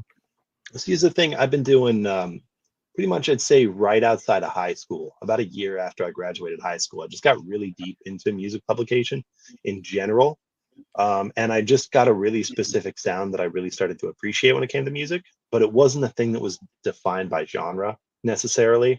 So it was more just like psychedelia, right? I just really like things that are trippy. And so anything can be trippy. You could have trippy metal music, trippy folk music, trippy electronic music. There's not, so I just kind of cast a really wide net. And you heard Casa Sui? Casa Sui? Yeah, they're like a jam band, like kind of like you dig them. Fishy-in or something? Kind of. They're like they're very their songs are, I don't know how to describe it. They have parts and then they solo for 20 minutes and like occasionally play their parts again. How do you spell Sui? SUI, I think. Casa Sui. Okay. I don't know. They got like 3 or 4 albums and they're great. I really dig them. They're really groove oriented. They have like 4 or 5 albums. I think only 1 of them or 2 of them have vocalists. The rest are all instrumentals, and they're just, it's just real cool. Yeah, cool vibes and just cool themes and stuff like that. I've been a musician for my whole life, so hell yeah, nice. I've been obsessed. My dad was a music teacher. The Marshall behind you like that, really? Yeah. I got more. I got shit all. I got no room for it. I got stuff all over the place. I need to sell. There. Yeah, you still got the signs. I can't get rid of nothing. I'm not a hoarder, but I just can't let stuff go at the same time. Totally. Yeah. I don't know. I'm always like, the second I sell it, I'm gonna want it or need it for something. You know what I mean? You're gonna regret it. Yeah, I have like this crazy bass cab, and I don't really need it for anything. But the second I sell it, freaking my favorite person's gonna be like, Joe, we need you to come on tour play bass. You got a cab? I'm like, fuck! I gotta go buy a new one. God damn! What are you doing here, Def Leppard? I never thought you'd call. No, I'm just kidding. Jeez Louise, man. Def Leppard. I get you. I do like that bass playing though. That's what I pretty much did was I just got way too, I don't know how to say, like really hyper focused on it for a long time, and so music discovery was just a thing I was doing for over a decade. Just like actively, constantly looking for new stuff. Mm-hmm. And then the kind of the conversation of New Music Thursday came up, and I was like, I didn't realize that I might be a good person to do this, because I've been reading so much over the years. I've already know so much. It's like I know the bass player out of some random indie band that only released one album in 2012, and I can be like, hey, you guys won't believe it. Look who released an album this week. Everybody's like, who the fuck is that? So how does that work on Twitch though?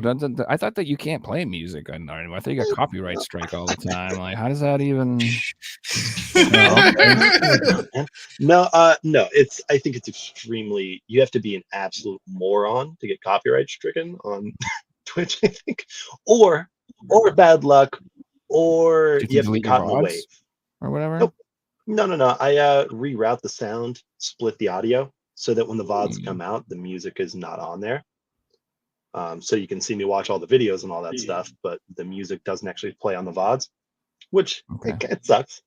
But and then you take somebody like Fantano. I obviously have a much, much smaller audience than he does. So when he does his New Music Fridays, he's got as many as like 7,000 or 8,000 people in there. Mm-hmm. So that's way more kind of sketchy, because all it takes is somebody to just report you, and your channel could get banned that afternoon or whatever. But in the instance of what I'm doing, it's such a small scale thing. It's crazy if we have 50 people stick around for New Music Thursday. So it's not that. Yeah, because I was gonna do karaoke streams for a while, like back when Twitch was cool and you could listen to music and play music. I thought that would be fun, but then I never did, because I heard it was like you just get fucked. Well, what seems to be the trend is every few years, for one reason or another, I don't know if it's triggered by a big streamer doing something that they shouldn't have been doing, or I don't know what causes it, or just the record label. A new wolf suit comes in or something. Totally. And he goes, we got to go after Twitch, because Twitch is where we're losing all our money or something. And then they get really up in arms. So then the industry will go put the pressure on Twitch, and then Twitch will start being more proactive about, banning people and stuff like that about it. But the thing is, this tends to happen in windows. So they might be really intense about it for like 6 months, and then put it away for a few years, and then bring it back again. You're literally taking the time to listen to their fucking unknown music and promoting it to an audience. Yeah. They're mad. They're the bands that are reporting you, that's for sure. They are just, that's not smart. Yeah. That's like how Nintendo, what used to be like, you can't show our games in your YouTube videos unless you're a partner, blah, blah, blah, blah, blah. And they were like, everyone was like, all right, well, we're just not going to fucking talk about your games. Jesus. And they were like, wait, this sucks. Wait, no. Is that a real thing that Nintendo threatened to do? Originally, Nintendo, you were not allowed to put your content in your videos if you weren't a Nintendo partner or whatever. And they would fuck with people, yeah. And I wish YouTube had a system like Twitch where you could just take VOD out. It's all good. If you start doing this on YouTube, boom, suddenly you've got copyright strikes up your ass and your account's being taken down. Like I want to stream playing Geoguessr on YouTube as well, but I like to listen to music. So it's like, do I give up music so I can stream on YouTube as well?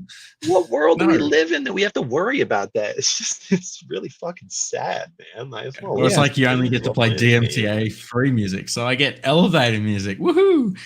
Dude, I remember my Beat Saber streams were getting copyright strike, and I'm like, this game is how am I not allowed to play this game on Twitch? Like, this is ridiculous. Well, they say that's a button I can hit that says, I'm playing Beat Saber, leave me alone. Like, come on. Yeah, exactly. They say that that's what killed the Guitar Hero franchise. Mm-hmm. Initially, So or the Rock I played Band. games before, and they Whatever. have a thing called streamer mode, and they won't play certain songs in the game. Yep. Yeah. Which is kind of crazy, right? Like, It's just stupid. Well, I mean, the biggest offender at this point is probably like Grand Theft Auto 5 and stuff. You know, it's like it's just crazy to me that you got to play the whole ass game and you can't just play some fun tunes with your buddies while you're ripping around in cars. Like, that's just crazy to me. It's the whole, that's part of the fun. but what's man. the That's point? why Like, Rockstar they have put to so much buy work the into IPs this. of these songs and Yeah, right. own the rights to them. I mean, they could. Yeah, exactly. They For could. the most part, yeah. Yeah, it's crazy. Because people should just rub two brain cells together and realize that people are advertising their product. And like, I don't know. Well, see, the thing is too, you got to. It's a bit of a double-edged sword, at least in the case of what I'm doing, or what Fantano does. If I talk shit about music, who cares? Somebody might, a couple people might be like, yeah, that did kind of suck. But if you take a dude as influential as Fantano, and he's got 8,000 people in there, and he plays a new big song that a whole bunch of people are excited for, and he kind of pans it.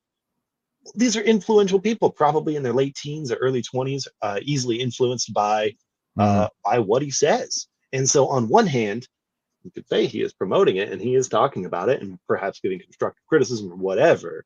But on the other hand, he might also be deterring people from enjoying it, because how people are about So don't that, make shit right? music, and is what you're saying? Yeah. But then you've got that whole thing that Fantano he didn't has like to it, be I don't like it genuine either. too, otherwise people aren't going to trust him. So That it's happened. like, This was an issue with, was it Marcus something? yeah, tech Marcus, reviewer? the video game, the tech reviewer guy. Yeah, I've he was seen having that. the same problem where like he's so massively popular that if he's like, I don't really like this, it can destroy a company and put them out of business. It was the product that it was a thing that scanned objects and it took 40 seconds and it told you what it was. And he's like, if you have a phone, why would you buy this? And he was just being honest with us. Yeah, I watched that whole review. Yeah. Like it sent them broke. But he's like, look, I'm doing my job. I'm telling you guys what you want to hear. And if you all went out and spent $300, you'd be pissed off at me. Well, so don't make a shit product. Boom. Exactly. Problem solved. Don't release it. Don't send it to a big YouTuber to review. Yeah, exactly. So speaking of new products, we have to talk about this before the show's over. Did you guys see the announcement for the Analogue N64 system? Yeah, that's the big news in the video game collecting world right now. Everybody's going gaga for this thing. I don't know if you checked it out at all. You've seen it, Figsy? Yeah, it looks pretty cool. So it uses HDMI, I'm assuming, and yeah. So supposedly it's it's a new N64. It's got a cartridge slot for cartridges. It's got 4 original controller ports. It's got Bluetooth built into it, so you can use wireless controllers, HDMI out, and supposedly, which I don't know what it means, but on their website, it's got a little asterisk next to it, but it says that it will upscale an output in 4K, which is 10 times the original resolution. Yeah, that's what I read. Yeah. But I guess the asterisk is because some games, they were like varying resolutions on the N64. Not all games were the same resolution, I guess. Right. So, but it looks pretty cool. I'm a little confused. So, do you need the cartridges, or is there any internal storage and you can just download stuff from a marketplace somewhere? It supposedly does include an SD card slot, but they never come. Like Analogue's products do not come like hacked out of the box where you can load ROMs onto them or anything. Okay. They'll have to be modified by the audience afterwards. But from what I'm told, their previous consoles have been hacked and modded, and you can load ROMs on whatever. But I also have been told until Nintendo kicks down your door. Well, so they have to be super careful. Which is funny too, because everyone's like, why aren't they showing comparison footage of the games? I'm like, they're probably scared to death of showing any Nintendo anything at all there, so so this product has nothing to do with Nintendo. Nothing to do with Nintendo. It's made by Analogue. Okay, well, they're fucking cooked. What are they thinking? Well, it's just a piece of hardware that plays old cartridges. It's like Hyperkin or something. There's no copyright to infringe. There's no intellectual property that they're no different to making like a modern CD player, right? Correct. Yeah, exactly. Or a cassette player or a new VHS player. It's crazy. But if they were you know, if they were like, load it up with N64 ROMs, comes with a cart with 50 games, Right. fucked, you know. So that's all why the images I saw included the Perfect Dark and 007 cartridges and all that stuff. Yeah, so they'll show the cartridges, but like they're not showing like the gameplay and stuff yet. Not yet. I'm sure they will, but not yet. But the pre-orders open in like 2 days, Monday. I'll wait for it to sell out and have the money to fight the law cases first. Exactly. Yeah, I just can't imagine Nintendo's going to let that fly. They're just the worst. Well, they've sold they made an NES, they made a Game Boy, basically. They made a Genesis. They're fine. So far they haven't caught the wrath of the Doom, because I think they're smart about it. They're intelligent. They're not. And the price job is $249, $250 US. Yeah, which isn't terrible. For what you're getting, it's not too bad. Yeah, for a new console, sort of. No, it just comes with no controllers. Just so you know, nothing at all. So you need to have your own N64 controllers, or they have like a new wireless controller from 8BitDo. Yeah, you can buy for $30. So if you want to buy 4 of them, you're looking at another $120 on top of the $250. But the target audience already have all the games and the controllers. Let's be honest. Correct. And also, supposedly the old ones work with EverDrives, so you could just, those are like $120 to $150 or something like that. You could just get an EverDrive cart for all the games on that, throw that in the system, and play that as well. Right. Well, that's cool. Oh, that's pretty sweet. I was just wondering about that, because when I saw, especially because it kind of looks like a Nintendo 64, like, man, these guys are gonna be burned, man. That's a bold move. You never know. I mean, they only have to get to a point where they're making enough money that Nintendo are like, well, let's just sue them. I mean, they've got a track record of doing it, you know. Yeah. Well, this is the type of crap that drives me nuts, though. Is like, why is Analogue doing this and not Nintendo? Why isn't Nintendo releasing a Game Boy? Like, what the hell, man? Well, you know what I mean? Like, they could release a Game Boy with like 100 games on it and with an SD card slot in it. Why not? They could do that. They could be making money off of it. They just don't. There's a reason. There's a reason. Joe, did you hear of the new limited print company called Fresh Steelbook Games? All right, now I want everyone to take that with a grain of salt, because I think it's a scam. I'll show you guys quickly. So it's a new company that have come out and they've announced that they're going to be doing steelbooks as like low print steelbooks, blah blah blah. But just looking at the website, they're using artwork of other games that they don't own, like God of War and Gravity Rush and Horizon Zero Dawn and Lollipop Chainsaw, and these are all real steelbooks that have already come out, right? Yeah, like, you know, when they were doing, no, these aren't real. These are custom. None of these are actually exist. Okay. So I feel like this is the same mob that were doing custom, selling them under the market. They have got an official release, this one here, which is legitimate. But yeah, any website that uses artwork that they don't own is quite concerning, right? Yeah. I mean, if they're a brand new company, I mean, maybe they don't have anything, but they should be able to like mock up something. Yeah, but they shouldn't be using fake artwork on steelbooks that are custom. That's pretty bad. Well, like you said, maybe you know, they were involved in the making of these back in the day, and they're just using their art or something. I don't know. That's what I'm assuming. Devil's advocate, I guess. I don't know. But either way, I don't buy nothing from new companies. I mean, this is a Firewatch. So I don't own Firewatch. This is Eco.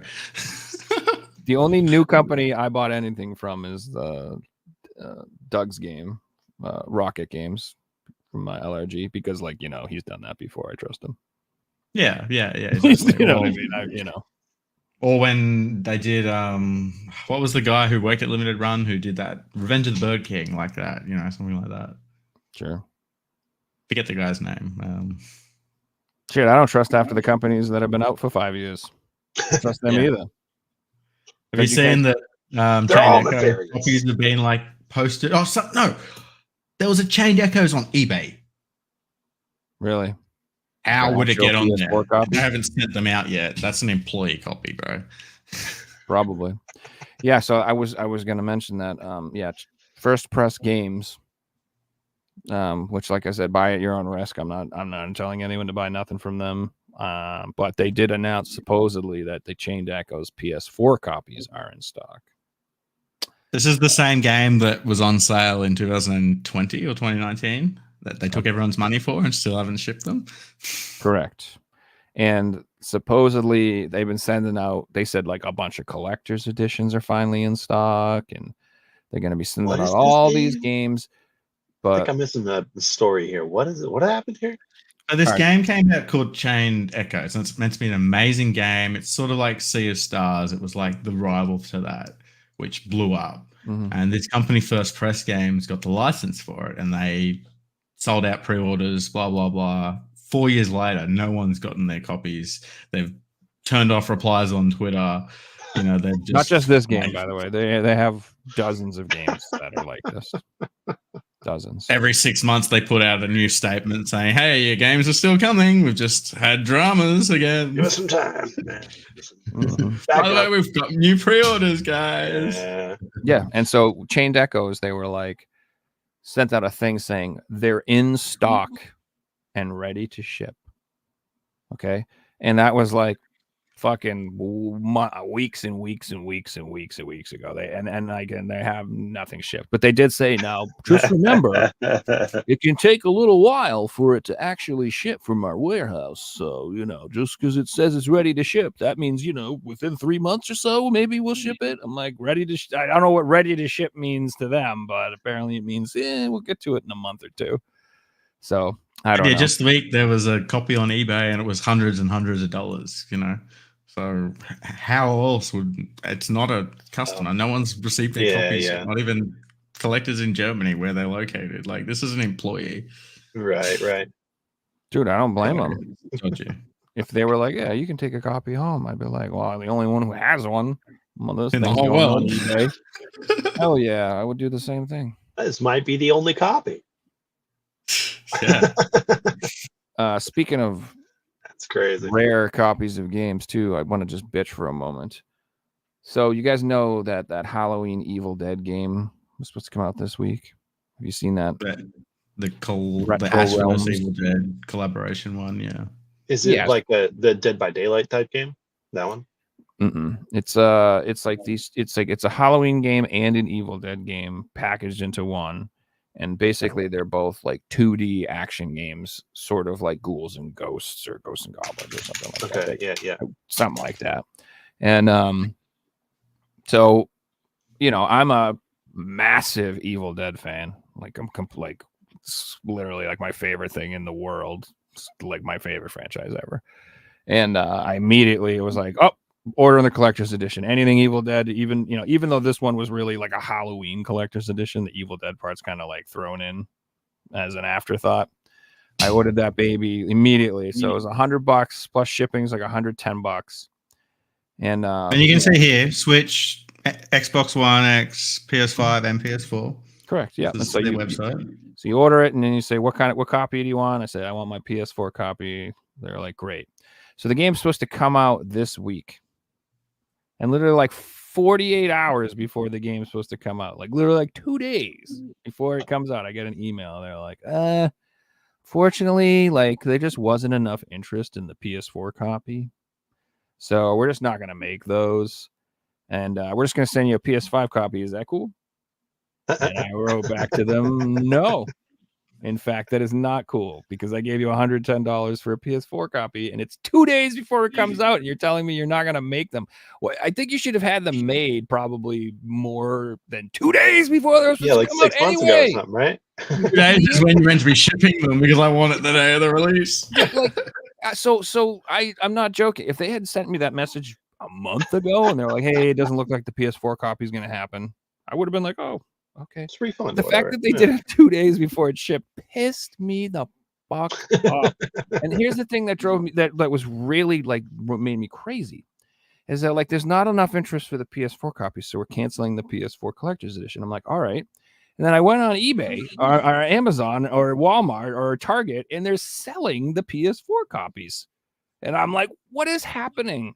So let Is me that get this straight. You're failure to producing the communicate? PS4 copies and you're selling them at retail, but you're not going to be able to include one in the collector's edition. This is insane. Take one of those and put it in my box, jackasses. Like, what are you talking about? So I called them and I canceled my order and I got my money back. And I immediately went and I pre-ordered the PS4 game. But now on Amazon where I bought it, you can't buy it. The PS4 copy just says currently unavailable. And instead of saying like shipped or whatever, it just says like waiting for shipment date. So I think they might cancel that whole thing. I think there wasn't a PS4 copy to begin with. Like, it just didn't reach the numbers, and they knew about it a month ago and forgot to tell everyone. And it's probably just a communication thing with Best Buy or Walmart or whatever it is, to Dumbasses. let them know that they don't actually have them. It's awful. So I'm just praying that to God that but like you guys just seen, I just went on the website and you can still click and buy a PS4 copy. Buy a PS4. I'll take your money. So I'm hoping that maybe there is some PS4 copy that is going to get released and they'll suck it up and ship out the ones that were pre-ordered and maybe get rid of the rest. It could be incredibly rare someday. You never know. Or they'll just cancel it altogether and give everybody their money back. Which, I looked, and unfortunately, we're only getting modern systems over here. We're not getting the PS4. Once And again, it's I'm at the point now where I don't want to import a game just because it might be more rare. I'll just buy the cheaper version, you know. Yeah. It's just the same type of thing. It's getting harder and harder to know who to trust in this industry at all. Who do you give money to? It's just like every day people are getting. That story is common across the board for 100 different reasons. You know, it's just more and more disappointing all the time that they're just screwing people left, right, and center. It doesn't matter. Oh, that happens. Oh man, there was like so I'm really into the PSVR 1. And there was a Kickstarter for that game Desolatium. I don't know if you're familiar with it. I think Desolatium, no. Desolatium. It's like a weird horror point and click adventure type game or something like that. It's whatever. It originally was crowdfunded, and they promised that it was going to come out on PlayStation VR 1. This is how long ago this was. This is before PSVR 2 even existed. And like all these people crowdfunded it and all these people paid for it and they were all waiting. And then they were just like, actually, there's no PSVR. Here you go, bitches. And they just canceled that. And it's like, that's shit, man. Because I'm in like PSVR collecting groups. And so obviously I see where this is going to hit the most, but there's all these guys that are like, I gave these MFers all this money and, you know, I'm not getting this version and the game's $30. I could just buy it at retail. Like, why did I do what's, you know what I mean? So like you get burned a few times by these people. And like you said, like people just lose trust. And so I've heard more horror stories from Kickstarter than good ones. Like, unless it was Concerned 8 going, hey guys, I'm doing a thing on Kickstarter because I can trust him. There's not many people in the world I'm giving money to anymore. Like, you know. Yeah, exactly. Especially too, as time is moving on and things are just getting more and more. Things are more expensive in general. Everything across the board. So consumers have less money to spend on these products. So when you're just stabbing people in the back like that, you can say goodbye to your business in the future because you just screwed over a bunch of people that are helping support you. It's ridiculous.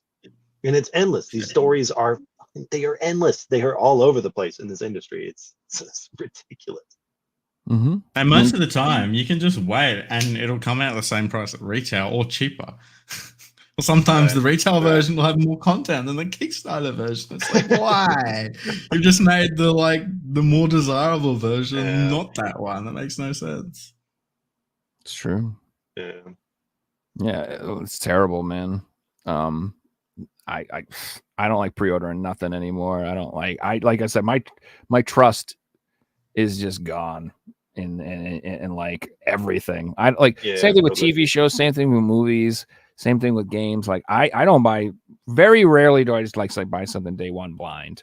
I'm always sitting back and just seeing how it's received, seeing what people say about it. Like I do, like I just wait now. And I wasn't like that back in the day. And I don't always am influenced by what people say. Like a lot of people say it sucks. If I like it and if I think it looks good, I'll play it anyway. You know, people say they think it sucks. That's one thing, but if it's like a cyberpunk situation, broken, or correct, completely awful, or there's this hidden monetization, or they changed this, or they censored stuff. I'm really anti-censorship, like 1000% against censorship.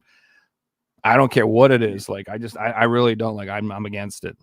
I don't care. I want people to make whatever fucked up shit they want. Totally. Period. I don't care. You don't like it? I don't care. It should not And be don't censored. buy it. Shut up. Go away. You know, Just it's that leave it easy. alone. Like, I like Going back to what you just said on like the recommendations and stuff. Like I'm rarely listening to anyone this day, and I was thinking about this question the other day. And the only game I've bought in the past like 3 years off a recommendation is Core Keeper from you, and you had to talk me into buying it. I loved it, and it's like I'm having an amazing time, and I still had to argue like, no, I'm not buying this game. Blah blah blah. I watched a few videos. I'm like, all right, it is good. Oh, it is everything I like. Blah blah. I actually pre-ordered that because I'm like, oh well, I want to support this because there's not many things that come out these days where I'm like generally excited. So I pre-ordered it twice. You know, it was a half-price game, and I bought it twice. Totally. Yeah, that's the spirit right there. Holy shit. so. Well, yeah, I love $30 games. Totally. Yeah, and I think it's the right thing to do to commend games that actually come out and are a complete full package, that are good quality, that are affordable. I think it's the right thing to do to maybe not always buy 2 copies, but that type of thing. You know. Talk about it. I'll take 2 copies. One's PS4, one's Switch. I'll keep one sealed. Play the Switch one. I do own it on Steam as well, so technically free. Dude, it's like RimWorld, right? So I had this roommate I used to have. This is back in probably 2017 or something.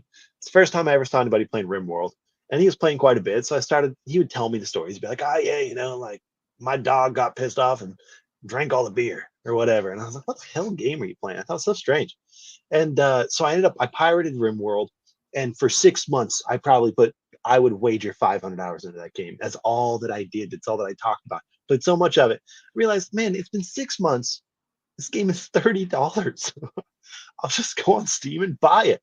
I think it's the right thing to do after all this time. And I've put over 2,000 hours into it. Yeah. So it's like, talk about a solid package deal for a great game that has a ton of replayability. It's just like that. That is a company that I will tell people, go buy that. That is a product to get. That is, I have few things that are a better thing to purchase than that. So I just stopped playing it because it was taking up all my time. It's so addictive. What's RimWorld? Is it? It's called RimWorld. It's so good, man. I mean, it sounds. Actually, I'm you would thinking like very it, inappropriate things. So you have to explain this. Yeah, it's like you crash on a planet and you got to mine resources and stuff, but you grow drugs. Your villages have like domestic disputes with each other. It's like The Sims with hardcore themes. Yeah, it's a colony simulator, so it's top down. Okay. It's pretty basic graphics overall. RTS style, like StarCraft, nice. You mean something like that? No, it's not. I don't think it falls under RTS. I think it's more colony simulator. It's a little bit more like The Sims, and you can play it any way you want. You can make it easier so there's no enemies and you're just building a nice little base for your people. But you have all these different specialties. So each character has stats. They also have personality traits. So they might be like easier to get pissed off, or they might be super hot and everybody else is hitting on them all the time, or like all this stuff. Or they have mental breakdowns really, really easily. It doesn't take much to stress them out. They start fights all the time, whatever it is. Or maybe they're an alcoholic. They all have all these tons of different characteristics about each little character. You get them addicted to things. Yeah, you can get them addicted to drugs, or maybe they're too old. Boom, they've got dementia. You got to send that guy out to the battlefield. He's the best shooter in the fucking colony. Wait a minute, you don't make him the head of the colony? Well, you could make him the head of the colony, but what if he's got a super good shooting skill? You know? Then what are you going to do? So you send this guy with dementia out in the battlefield. He takes a few shots, and then he just starts wandering around. You can't control him anymore. So then if he takes a few shots, it breaks down how he got shot. Oh, he got shot through the arm here. So then he's got a sore arm and does task slow with that arm until you go and replace it with a bionic arm or a wooden one. Or and that has organ failure as well. So like people who become alcoholics might have liver failure or something, and you have to try to find a kidney. Or if you capture a prisoner, you could take his kidney out and you put it inside of your colonist. There's like a ton. Sounds pretty fun. I'm not gonna lie. It's an incredible. You gotta play this game, Joe.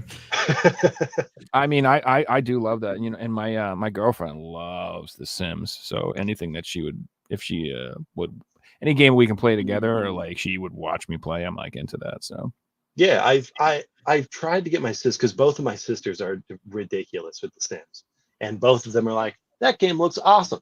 I'm gonna keep playing The Sims, but that does look like I'd like it. So, she's currently Sims not players, addicted to man. that, so yeah. But that's like, you know, that's like a WoW player. You're like, try Totally, this other it MMO. is. They're like, yeah, but I'll just play WoW. I've already invested 15 million Yeah, hours, and I exactly. have 4 million. Anyone who gold. plays Call of Duty or any shooter, because any person will be like, oh, why don't you play this? It's another shooter. But I've put 14,000 hours into this. That's why I don't like so- games that don't end. You have that time sunk fallacy. Like, it's hard to escape. Like, I played WoW for years, and it was really hard to be like, well, I'm just walking away from all that progress that Totally. I've done. All the time and Yeah. effort I put into this character, I'm over it. It's done. Like, that's hard to do. That's an important part of your life. Yeah. Yeah, I had like unique titles you couldn't get and unique mounts that you couldn't get and like all this rare stuff. You know what I mean? Yeah. And it's like, it sucks to just be like, well, fuck it, off. I don't know. It's hard to do. Like, I don't know. Yeah. Psychologically, it's tough to get away from those games. Like you said, when you're invested thousands of hours into them, it's like, why play anything else? So my girlfriend, she's like, you know, there's a new WoW expansion. She's like, why don't you try it out? I'm like, because then I'll fucking never play anything. I'll never play Because anything. then you'll break up with me. Yeah, exactly. No, she'd love it. She'd be like, leave me alone. Go. This is your idea. She wouldn't care about that. It's just like, I literally would just start selling. You would see these games start to disappear because I would not ever play them. I just wouldn't. I just would be playing WoW. Yeah. Why? Yeah, Why would I totally. do anything else? I But don't know. I'm kind of like that with Geoguessr right now. Like that's my life, but I do like it of a game because I never get the okay. So you'll play WoW right for 8 hours, and then you'll be like, "Fuck! I was so anti-productive today. I didn't do anything." I never feel like that playing Geoguessr. Right? I always feel like, "Oh, I learned this today. I learned this." Or I'll play for 6 hours and take the dog for a walk.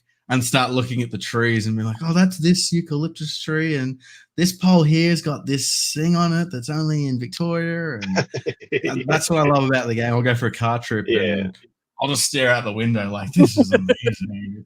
That's one thing I've always said about the game is no developers could ever create that game. It's just it has the depth of real life. You know what I mean? It's just, as silly as it sounds to actually speak the words, it's unparalleled. It's impossible to ever match all of the details and find little bits and pieces that make recognizing a location. It's the first video game that my mum can relate to because she understands it. Totally.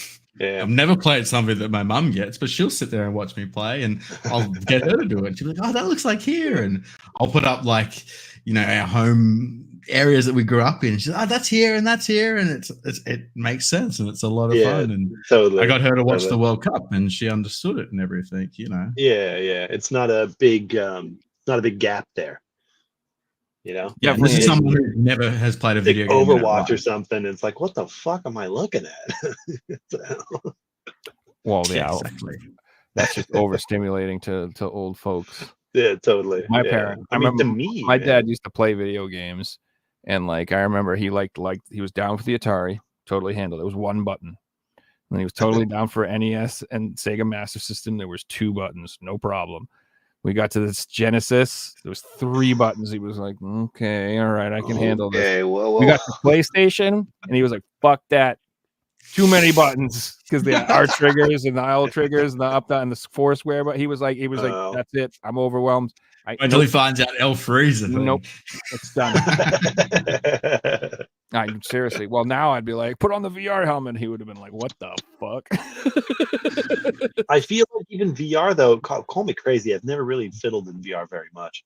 But I feel like VR would make more sense to somebody who doesn't, because a controller is like a thing you have to.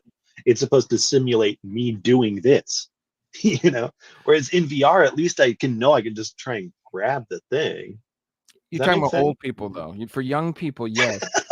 But if you ever look up "Dad Tries VR" or I was just about to say, you see the videos where they run into in the TV, or they just jump and face plant, like they literally like face plant. I'm like, what? I'm in VR. I can just use my legs like normal, right? Yeah, literally, like I've been playing a video game. Pain no longer exists. I'm like, what the heck? Veil of reality is very thin when you start to get real old, you know. I guess, yeah, true. That shit's funny to me. But yeah, look up "Mom and Dad Tries VR," and I'm sure you'll find like 1,000 videos of disasters. I've definitely seen people just fall right over before using VR. Break the $10,000 TV or something. Yeah. Knock over a statue. Yeah, no, too good. I would not allow that to happen. So you guys want to show some pickups? Yeah, I haven't got many, but I got a couple of cool things. At that time. Why don't you go first then, Figs? I got a decent amount of Shmir. So I did get a new pickup that I forgot about a few weeks ago. I picked up a new monitor, a 4K monitor, for like the first time ever. Because I play Geoguesser, I was able to get a cheap 4K monitor because it doesn't need a fast response time. So response time's like what people get for first-person shooters, so you see things first. But I just got a cheap 4K monitor. Well, it's cheap. It was still like $600. But yeah, I was able to save like $1,000, which is really cool. It's the refresh rate, right? That's lower. Exactly. Yeah, so this has got like a 4-second refresh rate, which is terrible for shooters. But I'm just looking at a still image. You know, it's perfect for me. It's great. Totally. Yeah. I've got like a 4 monitor setup now, which is kind of ridiculous, but pretty cool. We do have some games. So I am down to, after this one, there's 2 Pokemon games left I need for a complete Australian Pokemon set. But this was the third last one, and that is Pokemon Mystery Dungeons Gates to Infinity on the DS. On 3DS. Yeah, it looks like fun. It was another one of those spin-off like dungeon Pokemon games, which is pretty cool. And then these next 2, this is really cool. So my mum and me both love op shops. We always like go to garage sales together and things like that. So when she goes away, she's always like looking at the video game section, and if they're cheap, she'll grab a couple. 90% of the time, it's cheap stuff or doubles I can sell on eBay. But this time, it was actually 2 games I had on my list. Like I have a list of games I want. I got 2 of them. And they're both PS2 games. They're in like minty condition. So we have The Getaway. This is a black label. That parental advisory sticker. Oh my goodness. Is that on the case or is that on the art? It's on the case. I'm leaving it on there, but it's on the case. That's so Australian, dude. That takes me back to when I first started like buying stuff. Yeah.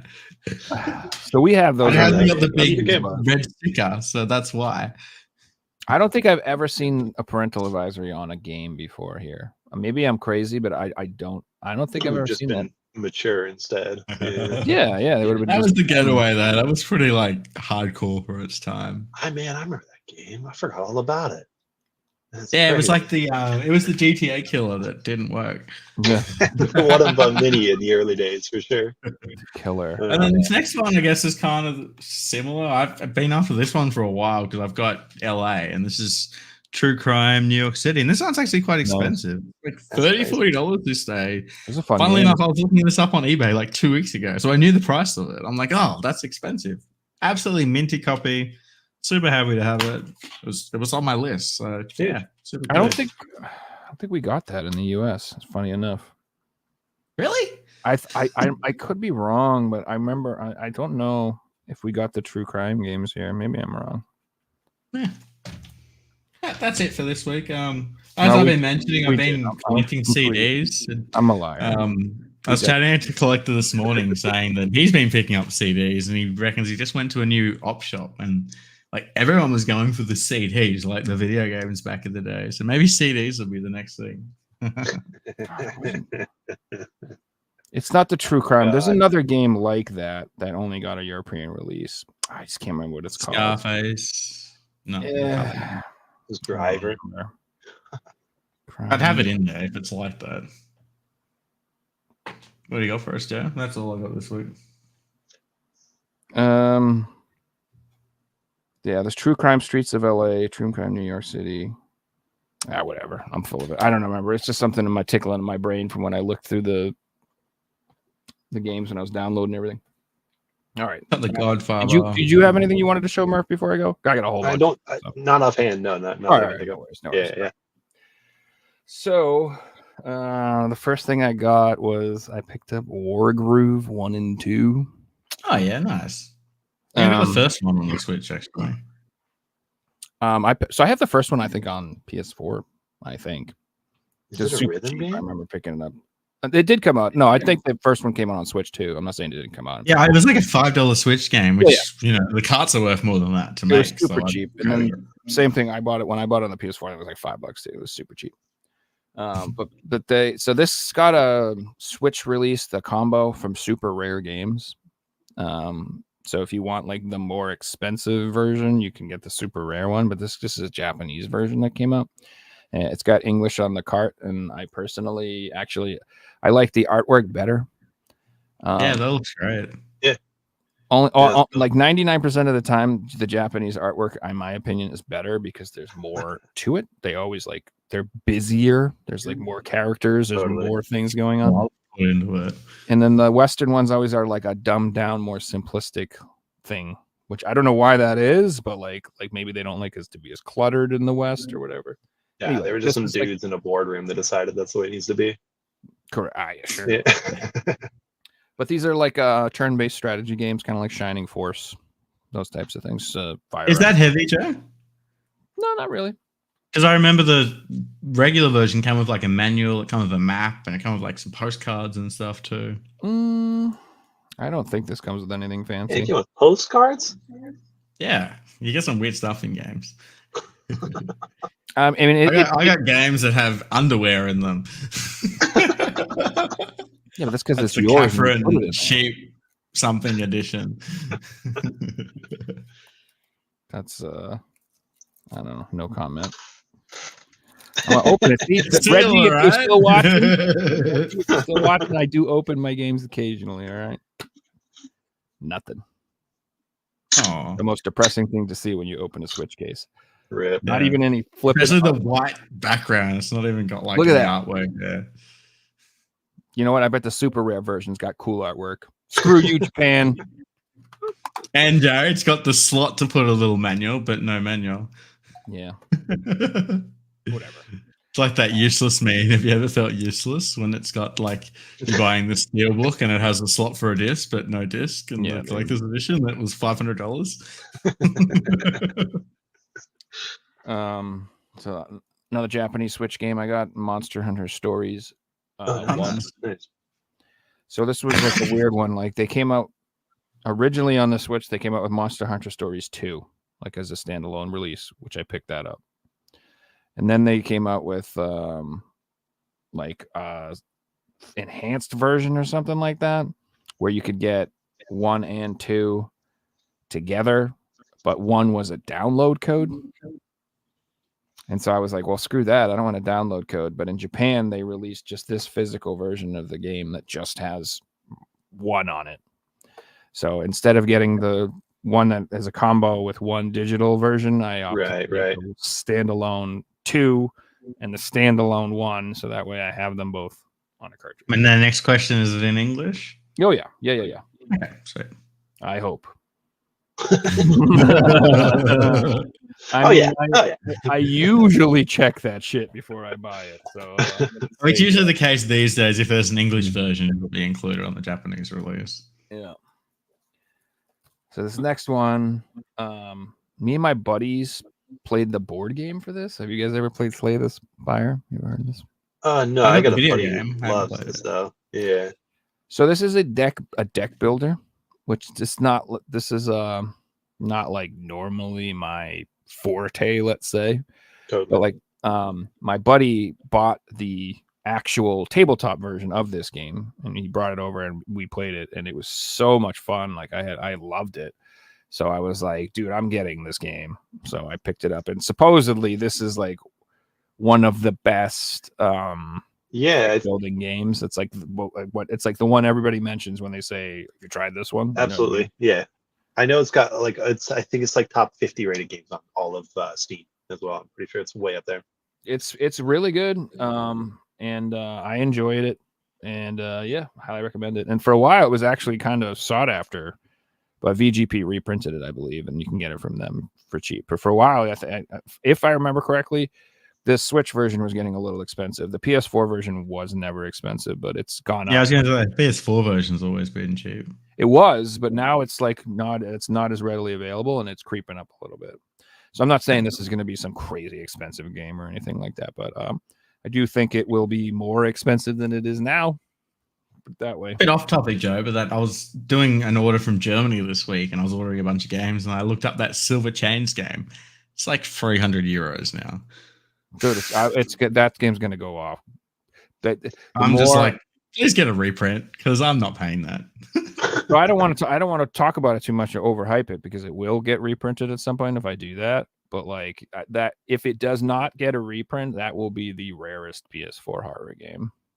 With English. Well, no, not the rarest. There's like 50 copies on eBay. The most expensive though. So it's not rare in Germany. There was like 50 copies to buy. Oh, okay. They're all expensive. Yeah, that's not bad. Well, maybe the word got out then because for a while. Yeah, my buddy gave me his address in Germany and let me order stuff to his house. So that there's not an abundance of copies. There was a lot, but they all want big bucks. But there are also like auction copies starting at like 150 euros with no bids on them and things like that. Mm-hmm. We'll see. It's not worth that much as the game goes, but it's rare. So speaking of card deck builders, I've been kind of in the mood for them, and so I heard nothing but good things about this, so I picked this up too. I knew you were going to say Balatro. Balatro, baby. I heard it's fantastic. Nice. I don't really know how it works. I'm just putting faith in it. Like, there's certain things that I'm just like, it's one of those games where everyone who's played it's like, it's great. It's just fantastic. Yeah. Super fun, super addictive. Couldn't put it down. Yeah. So, yeah. And it's kind of a weird one. It's kind of a more obscure one. I don't think this is going to be like massively popular or anything, but this will be maybe like a hidden gem down the line. This will be one of those games down the line. People are like, well, if you haven't ever tried Balatro, it's really neat, actually. One of those things. And they're going to do it in that voice. And they're going to have a funny hat. That's just what I imagine. I don't fucking know. Big shoes. Yeah, exactly. They're going to have a big cock ring on. No, I'm just kidding. Sorry. What's wrong with me? So this game. Well, they might. You're right. Fury of the Dracula. Oh shit! I love the artwork. The digitalization. Yeah, so that's originally what drew me to this. So I'm trying to get like every PS4 horror game and like every PS4 horror adjacent game. So like there's like actual survivor horror, and then there's games like, I don't know, Castlevania that are spooky themed, yeah, totally. Like that. Darker themed, gothic themed, that, you know, blasphemous. Is it a horror game? Soul, even, you know. Yeah, so it's like I said, it's gray area, you know, what is considered is horror or not. But this is like, it's got Dracula, so I was like, that's pretty horror-esque. But it's kind of neat, actually. So again, what it is this is a digital version of a tabletop game, and it's like. Supposedly like a super popular game, very successful. Nice. And again, it's one of those ones where like I looked up reviews for it, and it was like people are like, you know, if you like this board game, you're gonna fucking love this because it's a really good version of that. And then if you've never played it, it should be pretty fun too. And yeah, I think got a European release. I do not believe it got an ESRB. I have no idea if it got an Asian release, but as far as I know, yes, I do believe this may be exclusive to PAL. In general, like one of my new genres I'm kind of fascinated in is digital board games. There's a couple of them that are out there, so I'm gonna pick up a few more. Like, I guess there's one for Talisman. I don't know if you've heard of that game, but it's supposed to be like a fantastic board game, and there's like a PS4 version of Talisman, which I didn't know. So yeah, I'm interested. This is the type of stuff I want to pick up because, like, you know, it's just, to me, it's just one of those weird things where like down the line somebody will be playing this game, the board game, and somebody will be like, did you find out a physical exists on the PS4? Really oh, really? Yeah. And it'll be like this niche. It's niche. It's with the hat and the shoes and the. Yes, exactly. You're gonna take off. Hey Joe, I had something I just remembered that I wanted to talk about. What? Don't know if this is confirmed or not. I've done a little bit of research myself. So I read a post this week on Facebook in one of the UK collecting groups about Haunting Grounds. Apparently the UK version sealed has just been popping up everywhere. Someone was like, did it get the Ruler Rose treatment? Did a bunch get found? On eBay right now, there's like 20 sealed UK copies of Haunting Grounds. and they're all kind of like cheap. They started selling at £500, and now they're selling for like 150. So yeah, if anyone knows any, please let us know in the comments if they got a reprint or what. But yeah, and if anybody has a box of ESRB ones, you also let me know and sell them to me for $150. That'd be swell. Well, I'm considering buying a copy now. I'm like, well, I might buy one. I want to make sure they're legit. 150 for a sealed copy. If there was an ESRB, I would buy that. No hesitations. No. Well, the power wasn't ever up there with that, but it was always, and it's like sealed power was, €500. Sweet, 500 British pounds. Yeah, it would go for that. But now they're like, there's multiple online. And it's kind of like, are they real? What's going on? Did you find a box of them? Like, please explain. Yeah, I mean, who knows? I mean, maybe. Same seller had lots of brand new games, like brand new PS2 games, UK copies all sealed, like Zombie Zone for like €30, which used to be quite expensive. Mm-hmm. Yeah, that's interesting. Onichambara, is that one of those? Yeah, things like that. Just like cool games that you're like, oh, I'd like to have that. Why have you got 50 brand new copies? That's weird. The guy in Dusty Games, like that. It's like that. Like these games that are just brand new showing up. Like, where did these come from? I don't know. But power versions, so who knows? Yeah, we'll keep an eye on the Twitters and the Facebooks, and I'll see if we can gather some more information about that. That's and let us know in the comments too, guys, if you've seen anything like this, because I haven't read anything online apart from this one post. I was doing Google reverse searches and I couldn't see anything on it. And this is why we need Analogue to come out with a region-free PS2. Please, for the love of God. Like, oh man. You don't, because PS2s are so cheap. You just buy an NTSC, a PAL, a Japanese one for like, the shipping would be the most expensive part. Fair. I mean, that's true. But I want a PS2. I can buy them for $20. And... No, I want a region-free 4K upscaled HDMI with some memory in it, so I don't need memory cards. That's what I want. Yeah, that'd be cool. That's it. Is that too much to ask? So basically, you want to give it a decade, man. That's because they do that. All right, so this next game was a recommendation from D Street. If you guys remember, D Street's been on the show. We call him the Big D Street. Conscript. Oh yeah, okay. If you build this up. Yeah, this was like I don't know. This is it's like a horror game. It's like a top-down horror game where you're like in the trenches doing like trench warfare. That's cool. Kind of sort of like an XCOM type thing. It kind of reminds me of it almost looks like the original like Metal Gear. Like like Metal Gear Solid kind of like Metal Gear, not Metal Gear Solid. Well, yeah, more like the original. But yeah, it's like that top down, like screen by screen. You have to sneak around and do stuff. I think that's what I think it is. I haven't played it yet, but looks really dope. And it's supposed to be really creepy and weird. It says during the first, it's World War I. A lone soldier must survive the horrors of the twisted trenches. I feel like I've looked at that game on Steam before.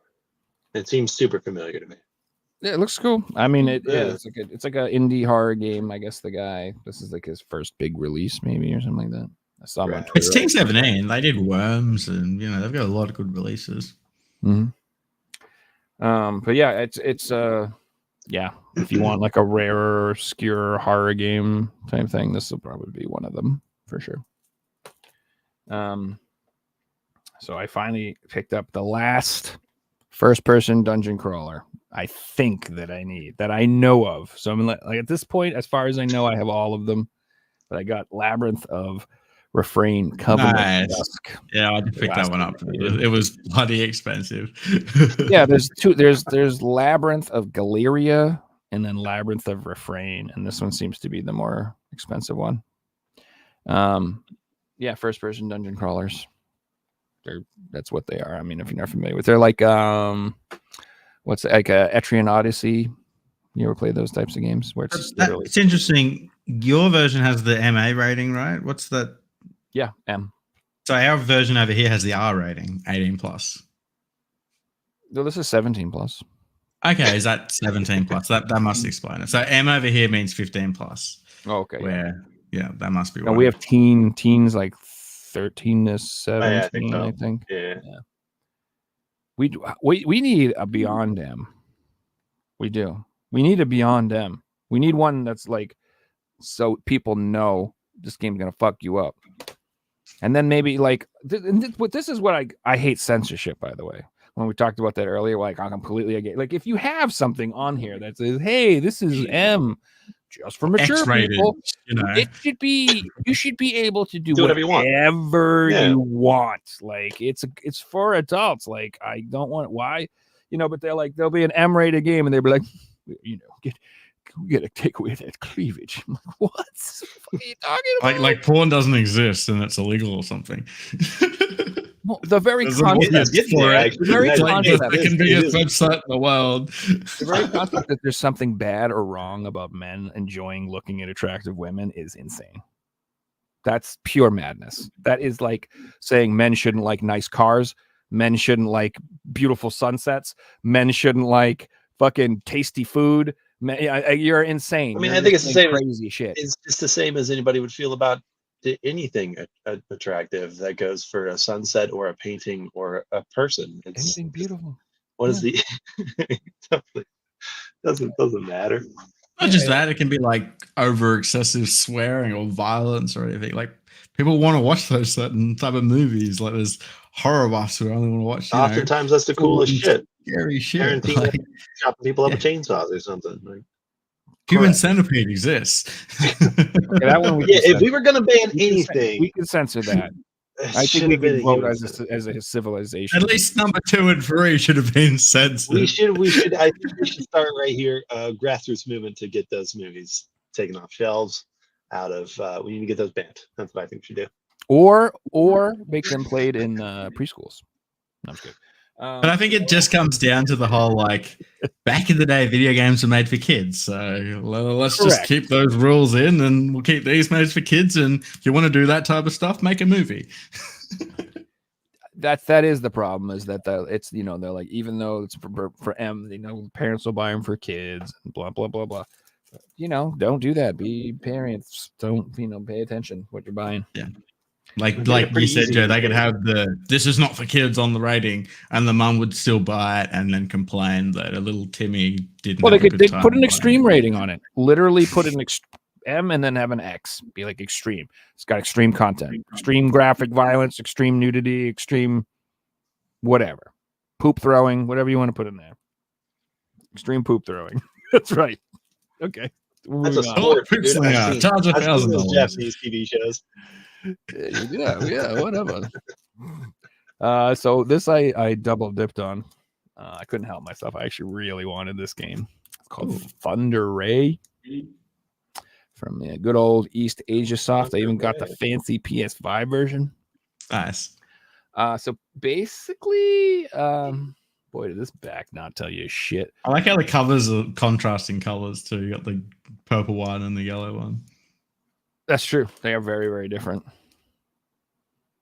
But this is like Punch Out. Oh, yeah. Like Mike Tyson's Punch Out. It's like a boxing game. It's got decent reviews. I guess the biggest issue most people have with it is it's short. There's only like 8 boxers. And like the original Mike Tyson's Punch Out, there's like 14 fights you do or something to beat the game. So in comparison, 8 is like less. It's almost half as much. So I can see it being criticized for that, but it's not like super expensive. It was only like $30, and it looks super fun, and the art style is amazing. That's just what sold me on it. Like I'm a sucker for like amazing artwork, and like it looks like I'm playing a cartoon and I'm playing Punch Out, and that yellow and purple just screams 90s. Hell yeah. And I like it too because it reminds me of like an old, like you said, of like a 90s anime. Yeah, that's the vibe I'm getting. Like this dude, like I mean, he's a robot, but tell me that don't look like a Dragon Ball guy or something. Okay, dude, the guy on the cover does look like Frieza, so I'm convinced now this is a Dragon Ball-esque thing. Yeah, that's what I'm saying. It's very Dragon Ball E.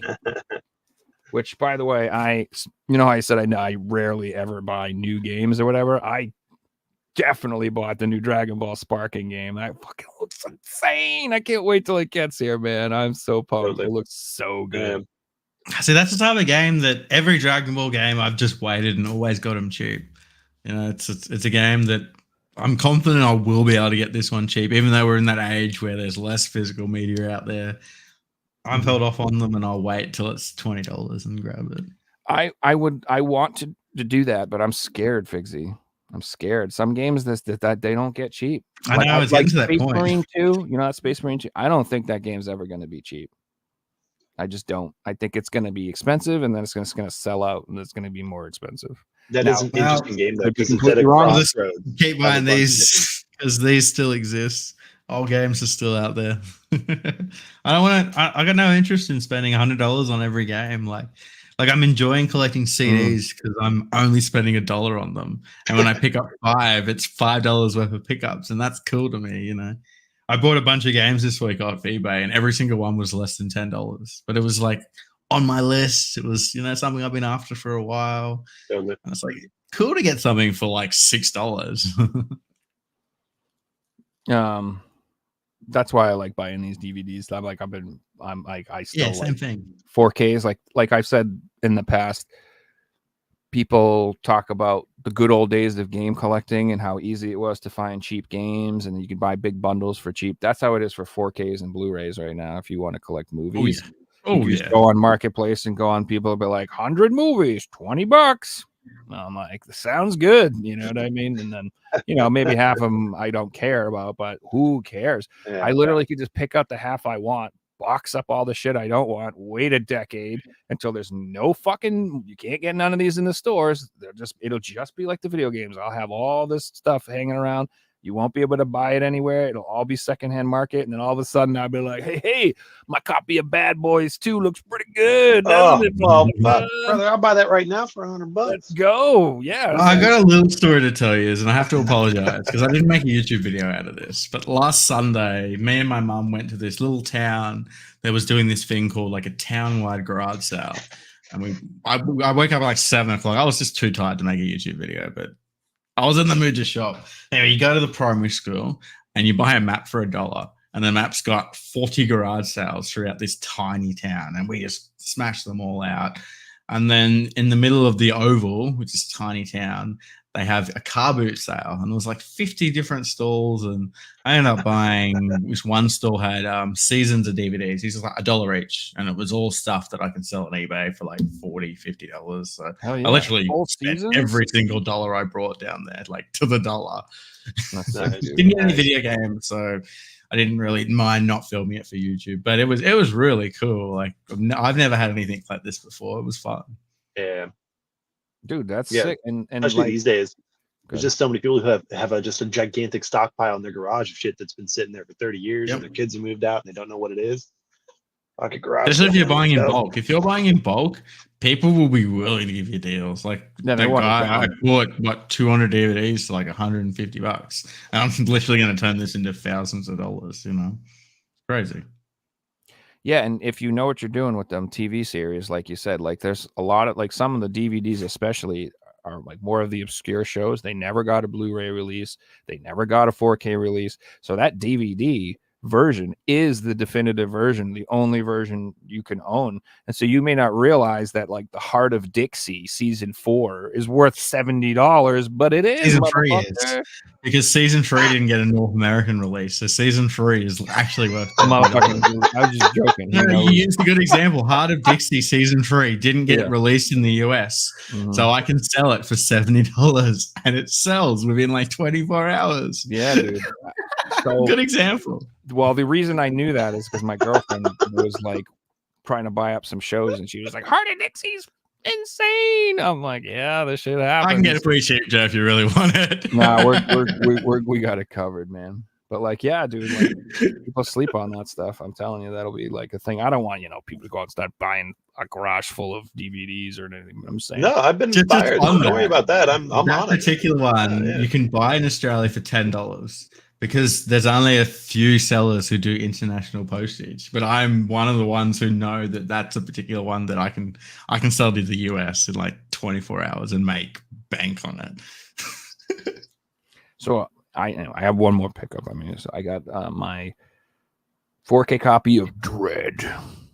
Nice. hell That's yeah. good. It's like on Speaking sale of for like movies, it was like $8, dude. That's what I'm saying. Let's So I'm go. like, hell yeah, I want this movie for $8. I've actually never seen this one, but everybody says it's really good. Like I've never heard anyone, say people who like actually like shit like this.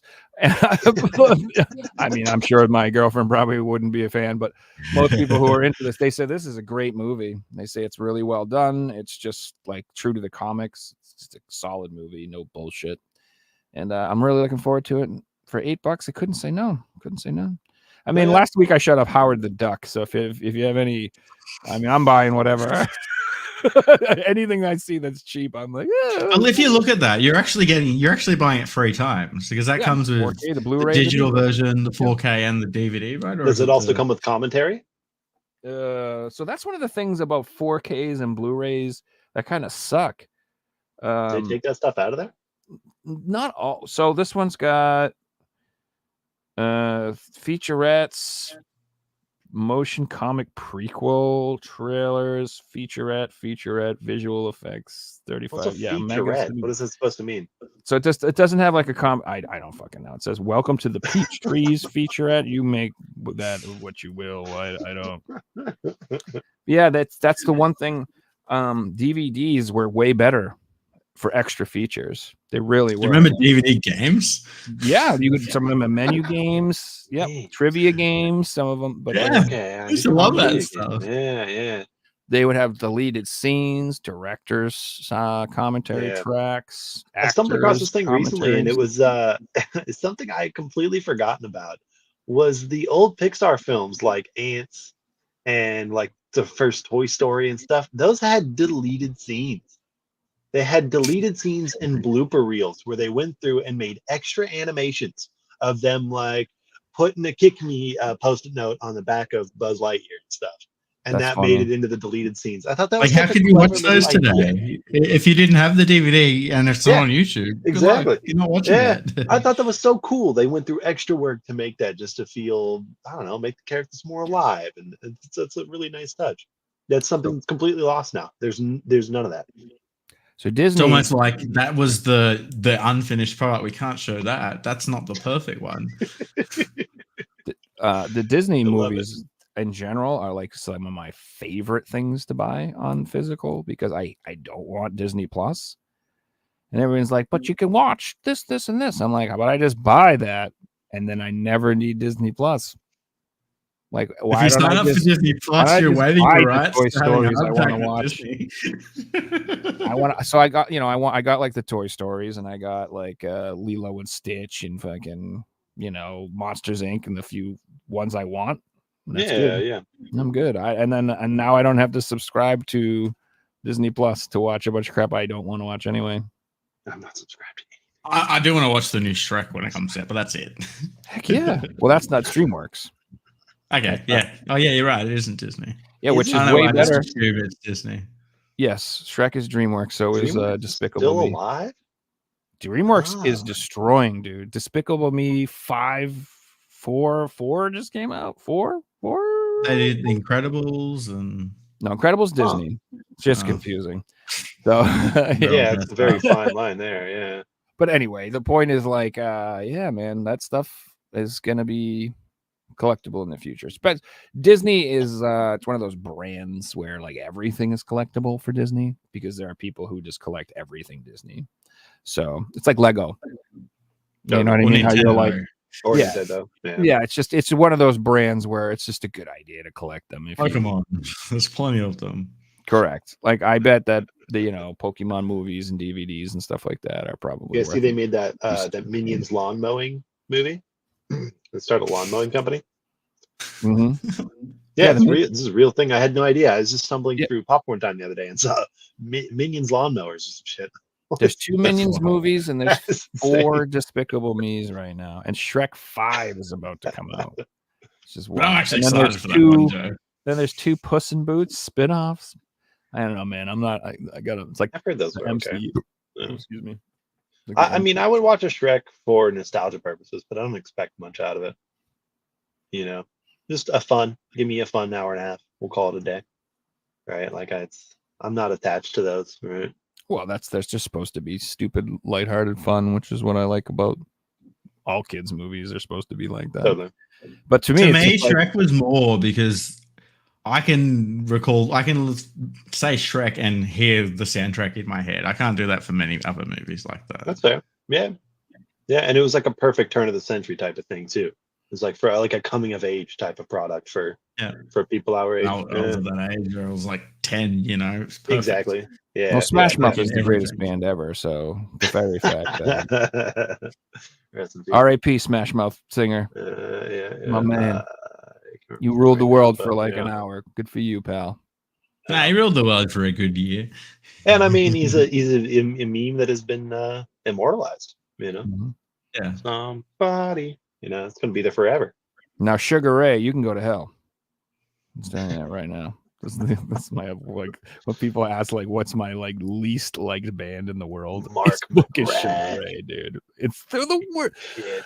Turn me around again. This shit is so bad, dude. It is like what? I mean, on one hand, I agree with you, but I do also think that era of there's a lot that of bad type music. of 90s, there's a ton. Don't It's a forget, ton. come, my lady, come, my lady. Oh, Give me dude. butterfly, sugar. Rest in peace, baby. that guy too. He So much just bad I love music. that one.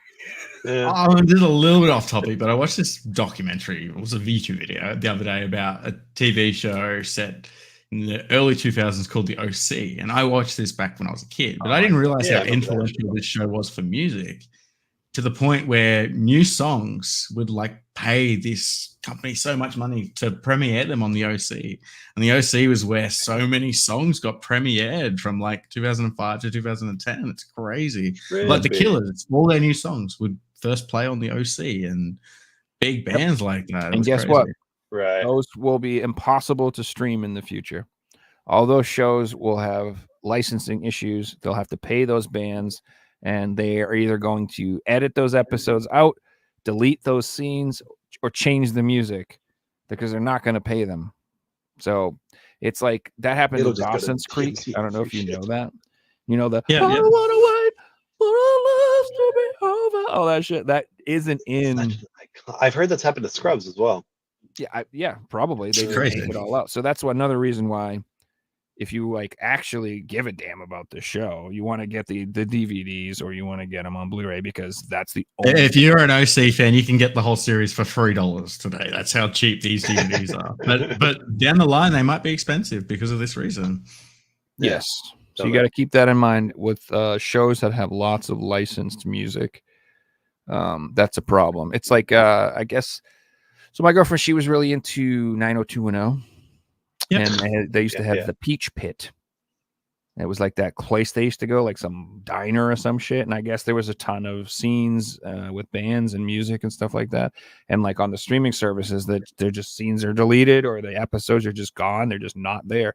And if you don't know the show that well, you might not notice if you're just watching it on streaming, and maybe it doesn't bother you because you don't know. But if you're like my girlfriend, she's like, no, they're supposed to this happen and this is supposed to happen. Where's this? Where's that? She remembers. Well, going back to the OT for a second, they built a nightclub with like a stage for the show. And then the director said every single scene he filmed, he wouldn't start filming until he found the song. And then once he found the song, he would film the scene off the song. Absolutely wild to me how much influence music had. What was the Sir Mix-a-Lot episode like? Was the OC an MTV show? I don't think so. I don't think it was MTV. I don't know. Were there any pregnant teenagers? One of those. I mean, but back then MTV had quite a few shows that were. I feel like they did. Maybe I'm making this shit up. Like Laguna Beach and shit like that. Okay. But yeah, MTV was the music program. So yeah, I just feel like it would have made sense because I used to watch a lot of TRL, and I feel like around 2003, 2004, TRL kind of phased out in popularity. That's Total Request Live. Is mostly hosted by Carson Daly, but I used to watch that shit every day after school when I was young, and I do feel like around that time, 2003, 2004, I don't think it had as much relevance. That was like the end of the music being played on that totally. channel. So I wonder if something like what the OC was doing kind of is what that transitioned into, you know, just like a new way to market the music that's not a talk show like TRL was. I watched MTV like 5 years later, and it was all like Love Bus and things like that. That was so cringe. This is my daughter, and she's amazing, and you're gonna love her. Yeah. Okay. Well, Then yeah. gets out of the limousine. That wasn't it. That wasn't it. No, dude. We're talking about Pin My Ride. We're talking about Cribs. Yeah, Pin My Ride. Oh, That era. found out that was all the fake, People though. Bam. It was You know, all that shit. The best thing that MTV ever did was MTV Oddities. Did you guys ever watch any of that? Did you ever watch The Head or The Why does that sound Mask so familiar to me. or Eon Flux? So, all right. So let me. Yeah, all this stuff sounds really familiar. If you've never seen The Max, you should watch it. It is. I don't even know. I've got no idea what you're talking about. I'm googling it. Oh man! So there were cartoon shows they did. MTV's Oddities. There was the Brothers Grunt, which is about these dudes who would take shits. I don't really know much more than that. Oh, it was a classic. Yeah, yeah. You remember that ad they had where the guys they were all going ooh, and then it would poop out the MTV logo. Do you know that ad? Do you remember it? Anyway, it was an advertisement and they made a show out of it. But that show's terrible. That's not the one. But The Max is holy crap, is that good? It is insanely good. Like it's one of those things that it's kind of like Donnie Darko, where I've watched it like 1,000 times and I'm like, I don't really understand what's happening, but I just like it. Yeah. It's like it's so fucking out there and weird and like artistic. And like I'm like, I feel like I'm missing some information, but I don't care. This is just amazing. So sounds you like should you're check explaining half of the Adult Swim shows. So it's 3 courses. I feel like the MTV's Oddity thing was like the template for Adult like around Swim. the same time, probably. Yeah, okay. It was before that, but yeah, Liquid Television, Lulu Girl. Thank you. Yeah, it was on Liquid Television. That's how. That's where Eon Flux was on. This all sounds so familiar to me, but I feel like I have to reach in the nethers of my brain to recall some of this stuff. All right, so I just picked up a wild show the other day from that era. Murph just brought up. It was called Drawn Together. Have you ever watched that one? I think so. Yeah. Hold up. Super familiar name. All the characters like hang out in the hot tub and. Okay, yeah, I remember that show. Yeah. It sounds super familiar. Yeah. Well, anyway, watch The Max. That's all I'm gonna say. It's just so good, and weird, and out there, and it's like watching an avant-garde like film. I've definitely seen that guy before. Like he looks familiar. Like I've seen that. I just can't remember seeing it. So I probably watched it before. And as a kid, just when you're watching something and you're just drawn, you got no idea what's going on, but you sit there and watch it. One of those type situations.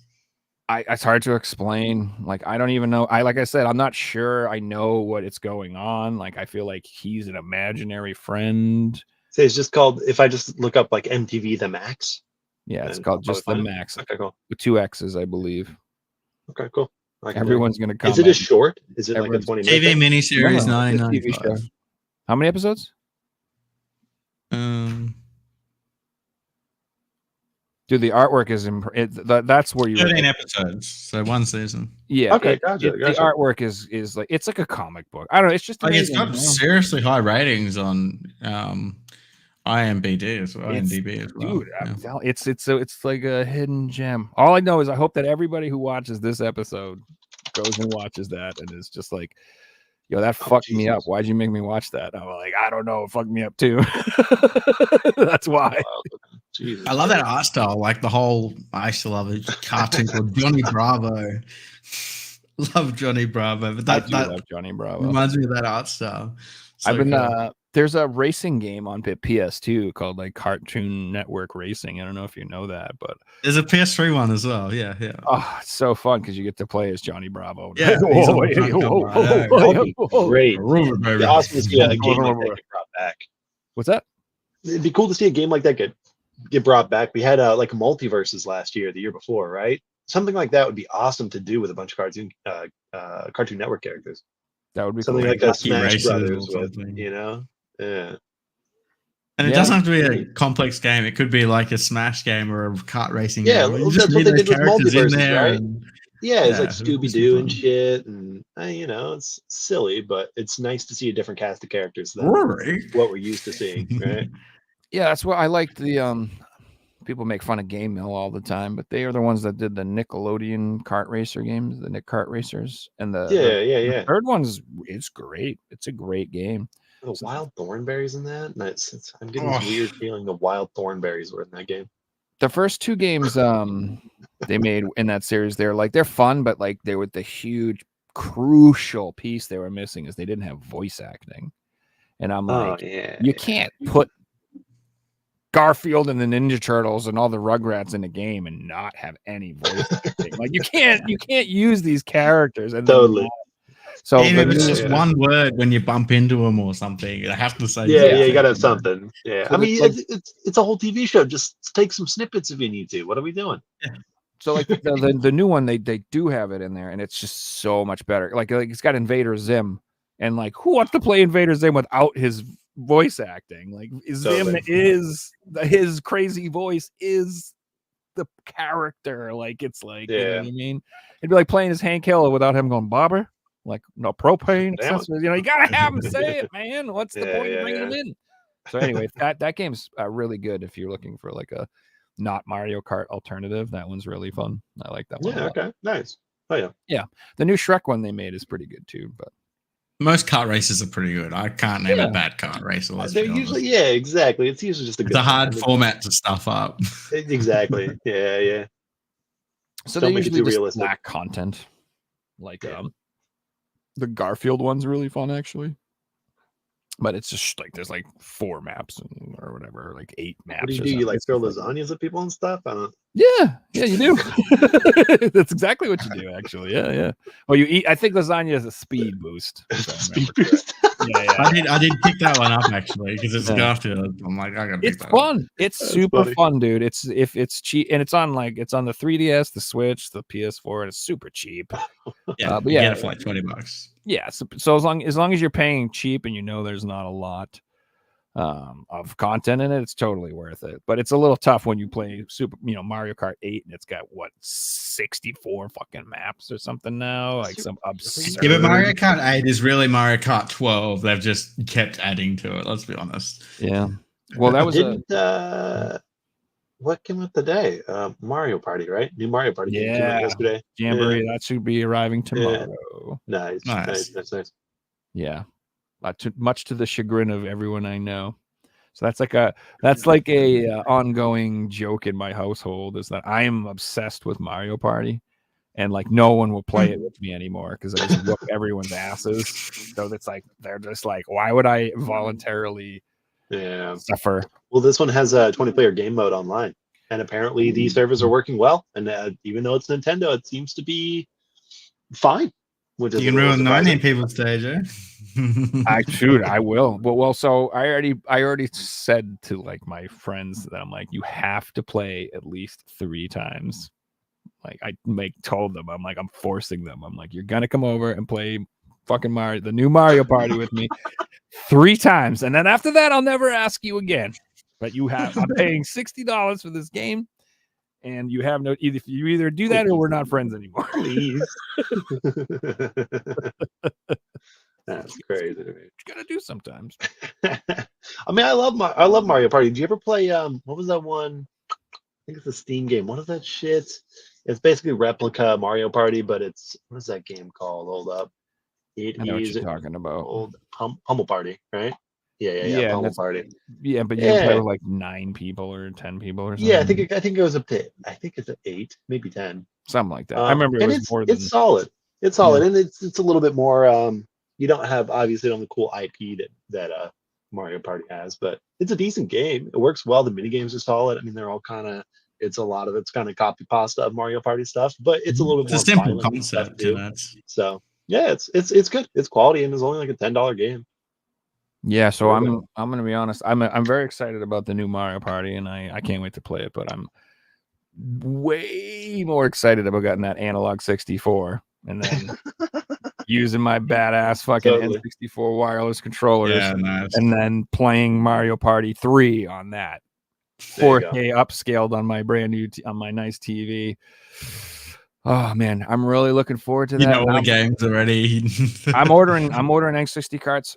So if I have them like already ready, all the ones I'm gonna get. But I want to make sure I get a pre-order in. I don't want to order a bunch of N64 cards and then not be able to get the console. So I want to make sure I can actually order the console. But yeah, I'm gonna get all the Mario parties, GoldenEye, Perfect Dark. I'm gonna get all the wrestling games. I can't wait to play wrestling games, bro. Like that was actually funny because I mentioned Mario Party to all my friends and they're like, ugh. I'm like, we could play wrestling. They're like, ooh, that I'd fucking do. Like, all right. The peak of wrestling games. So good. So good. Yeah, those rosters are so good. That's, I can name more wrestlers from them than today, Oh, well, that was the heyday of wrestling in general. It's the late 90s, early 2000s as S-tier wrestling. Yeah. I still loved it into the 2000 up until 2011, and then that's when I stopped watching it. I was buying pay-per-views in like 2010. Whoa, buddy. But that is one warning I guess I would give people is that N64 carts are going to spike in price from this release of this console. There will be, so first of all, the N64 is already extremely hot to collect for. And like right now, it's very popular because it's like, it's perfect age group for the people who grew up with it as their console, and that set is reasonable to collect. It's only like 300-400 games or something. So a lot of people go for the full set of that, and it's just super popular. And now that this analog's coming out, there's going to be a lot of people like me who I've never collected N64 ever. But if I get that console, you'll be damn right I'll be buying some of these games. And it might not be the popular board stuff that has millions of copies, like the 007 GoldenEye that you find and everywhere for $30. Yeah. Suddenly $50. Correct. Yep. Pokemons will be up. Mario Kart will go up. Mario 64, maybe not. That one's pretty common, but I just foresee there being a bump in the prices. I'm not saying it'll last forever. Zelda games. Demand will go up for sure. Yeah, but it's definitely there's going to be some hype, I feel, because of this release. So just a thought if someone's out there. It depends on how many consoles are out there. If it's only like 10,000, it's not going to do much to the market. But if 10 million gets sold, suddenly, boom. Well, I don't know if they'll sell that many, but they'll 10 million. But you know what I mean? Yeah. Well, 250,000 make the market, then suddenly that's serious. That they'll do their black version. They'll do their white version, and then in a couple of months they'll start doing the jungle green one. They'll do the jungle red one. They'll do the jungle orange. It'll happen because look what they did with the Analog Pocket. There's like 50 fucking colors of that thing, and I don't see them. And they'll sell. If you buy one, you got to have more. There will be people who collect the analog consoles. They'll want the black one, the white one, the red one. They'll collect those the same way they collected the actual N64s. So, that's the thing with, I've talked about this too, is like there are, if you're really into collecting something and like you're going for a full set, all right, what happens when you do it? Do you just like not like N64 anymore? No, you want to start getting the consoles. Then you want to start getting the cool controllers. Then you want to start getting posters. Then you want to start getting, it never ends. So, if you're a company out there and you're selling a product like that, there's a market for people who are like, oh, I already own all the consoles, but now I can start collecting these. Hell yeah. So it's just I finished the PS3 set last decade. I'm still buying PS3 games. Yeah. I'm still going to be buying them in 10 years. I own them all at one point. I'm still buying them. Hell yeah. All right, boys, it's getting pretty long in the tooth here. Murph, where can everybody find you? Twitch.tv/Murphspree or on Twitter as well under the same name. And then will be below, guys. So be sure to go Sundays, Tuesdays, Thursdays usually start around 6:37 Pacific time, and I go usually at least 6 hours, sometimes way more. Hell yeah, very cool, man. Yeah, well, it was great to have it on here. I think this is a really fun episode. Yeah, Figs, awesome. Thanks for coming on, man. Appreciate it. Cool. Figs, you got anything coming up to plug or anything crazy? Nothing. No, just the usual. I mean, no Twitch streams. I done a big stream last Saturday. I might do another one tonight too. So, yeah. The game is one a week at the moment, so we'll stick at one a week. And if I do any more, it's a bonus. Yeah, I'm going to be streaming, I think, tomorrow a little bit. I think I'm going to try to finish up Quake 2 because I've been putting that off forever before I get back into Core Keeper. So yeah, if anybody wants to see that, that'd be great. yeah. Yeah, like, share, and subscribe to the podcast if you guys enjoy it. That's the first time here. Take it easy, Appreciate mate. you. Have we got a guest booked in for next week, Joe? We tentatively have Gamer Aimer. Oh, Brandy's come back on. That'll be fun. She's half yesed. So that is the current plan. But She's under the weather or something. no so pressure. hopefully, yeah. Exactly. She got back from a convention. She was not feeling the best. So she said as long as she feels recovered. So I said, I told her she could drink chicken soup every day until Thursday. We'll see. But that's the current tentative plan. If she doesn't make it, no big deal. We'll figure something else out. But So that should be Thursday night like normal, and then most likely. And then stay tuned. We'll be having a Halloween special in 2 weeks, yeah. so that should be a lot of fun.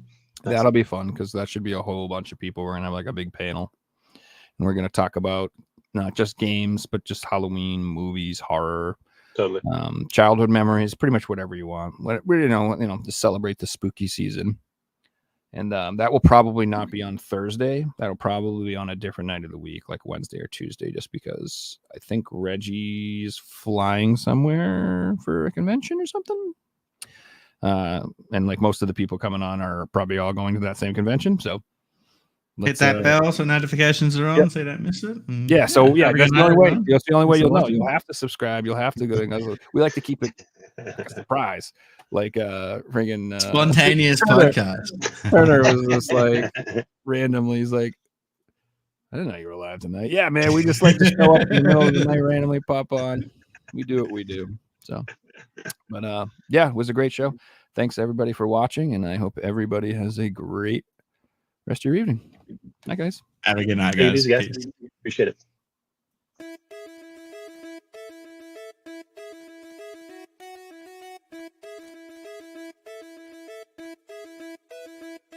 You found the coolest place to be, the PlayStation collecting sets, and come on, won't you stay with me? Welcome to the show. Gather around the boys and girls, collectors from around the world. Let's show the people what they need to know.